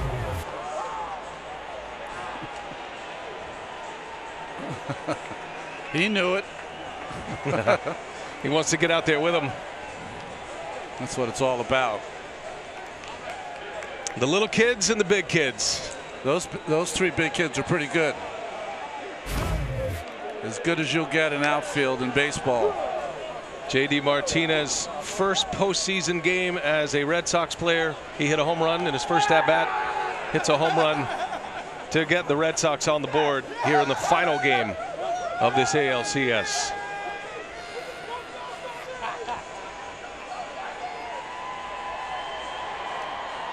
Five consecutive road wins, Ron, for the Red Sox. And you're looking at the potential MVP of the ALCS in Jackie Bradley Jr. And how about Alex Correa? Not only the first manager to manage in the postseason, first Puerto Rican-born manager. Now he's going to the World Series. Time to send it down to Lauren Shahadi. David Price, congratulations. Your manager said command was key. Did you feel like you had everything working early on tonight? Yeah, felt good. Honestly, it really started. It started last night. It started last night in the bullpen. Threw quite a few pitches to come in for that next hitter. Found something out while doing that, and it kind of just carried over to today. Was there ever any concern that warming up last night would affect this start? Not in my mind. No. You've said that it doesn't matter what you do in the regular season. All that matters is how you perform on this grand stage in the postseason. Does pitching your team to the World Series sound like enough? Not yet, no. Not for me. Not for the other guys in the clubhouse. We got 4 more wins. That was very, very special. Absolutely, but we want more. On your manager's 43rd birthday, congratulations, David. Enjoy it. That's cool. BA. All right, Lauren, thank you. What a moment for him. David Price. Boy, he stands tall here tonight, Ronnie. Well, he just, it was a perfect storm for him. Everything he threw, from being able to work the inside corner, throwing strikes, getting ahead, being aggressive, all the things that he needed to do that he's done in regular seasons, just never has found it in the post. First time for Boston, winning 5 consecutive road games in a single postseason. J.D. Martinez was a big part of it. Let's send it back down to Lauren. J.D., tremendous patience at the plate in the third. Walk me through that at bat. Kind of stick to my game plan, really. He's crafty. He's a guy that if you chase around the zone, he's going to be in control the whole at bat. I just told myself, I was like, Jay, just lock it in here, and if he strikes you out with one of his pitches, so be it. But we're just going to stay with our game plan and stay with our approach. And I was fortunate enough to get a good pitch. With the weight of the world on David Price's shoulders, he delivers. What impresses you most about him tonight? Unreal. You can't put it into words. The way that we came in today with our, with Chris feeling the way he was, and for him to step up with 3 or 4 days rest, and after throwing yesterday in the pen. I mean, that just shows you his heart. He wanted the ball. He was talking about it yesterday, and he was just pumped. So, I mean, you just got to tip your hat. That was an unbelievable performance. When you signed with Boston, was this what you had in mind? Absolutely. Yeah? Absolutely. These guys are great, and these guys are so humble and so fun to be around. And honestly, I'm so fortunate to be on this team with such a great personalities, and I couldn't be happier to be going to World Series with them. Getting released by Houston, doing this here, does it add meaning at all? It's a little sweeter, obviously, but, it's one of those things where I'm past it, and, I'm here because of my struggles and because of my pain that I went through there. You have stars up and down the lineup. 1 through 9 contributed. How can you say how relentless this lineup has been this season and this series?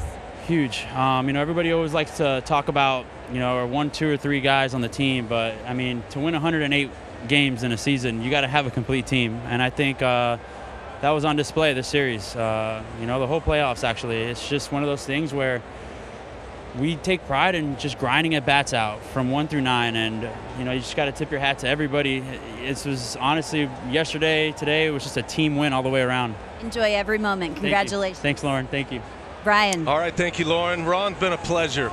Congratulations to the Red Sox. What a performance by this team. It's always great. There's only been 4 first-year managers who have won the World Series, Bob Brenly being the last in 2001 with Arizona. Correa's going to have a chance. The pride of Caguas, Puerto Rico. Alex Correa and the Boston Red Sox are headed to the World Series. Our final tonight, Red Sox 4-1 over the Astros. They win the American League pennant. For Ron Darling and Lauren Shahadi and the rest of our great crew, I'm Brian Anderson saying so long from Minute Maid Park. You've been watching the ALCS presented by the Google Assistant exclusively on TBS. Coming up after this short break, it's the postseason show with Casey and the gang back in our Atlanta studios. Congratulations to the Red Sox, American League champions, headed to the World Series.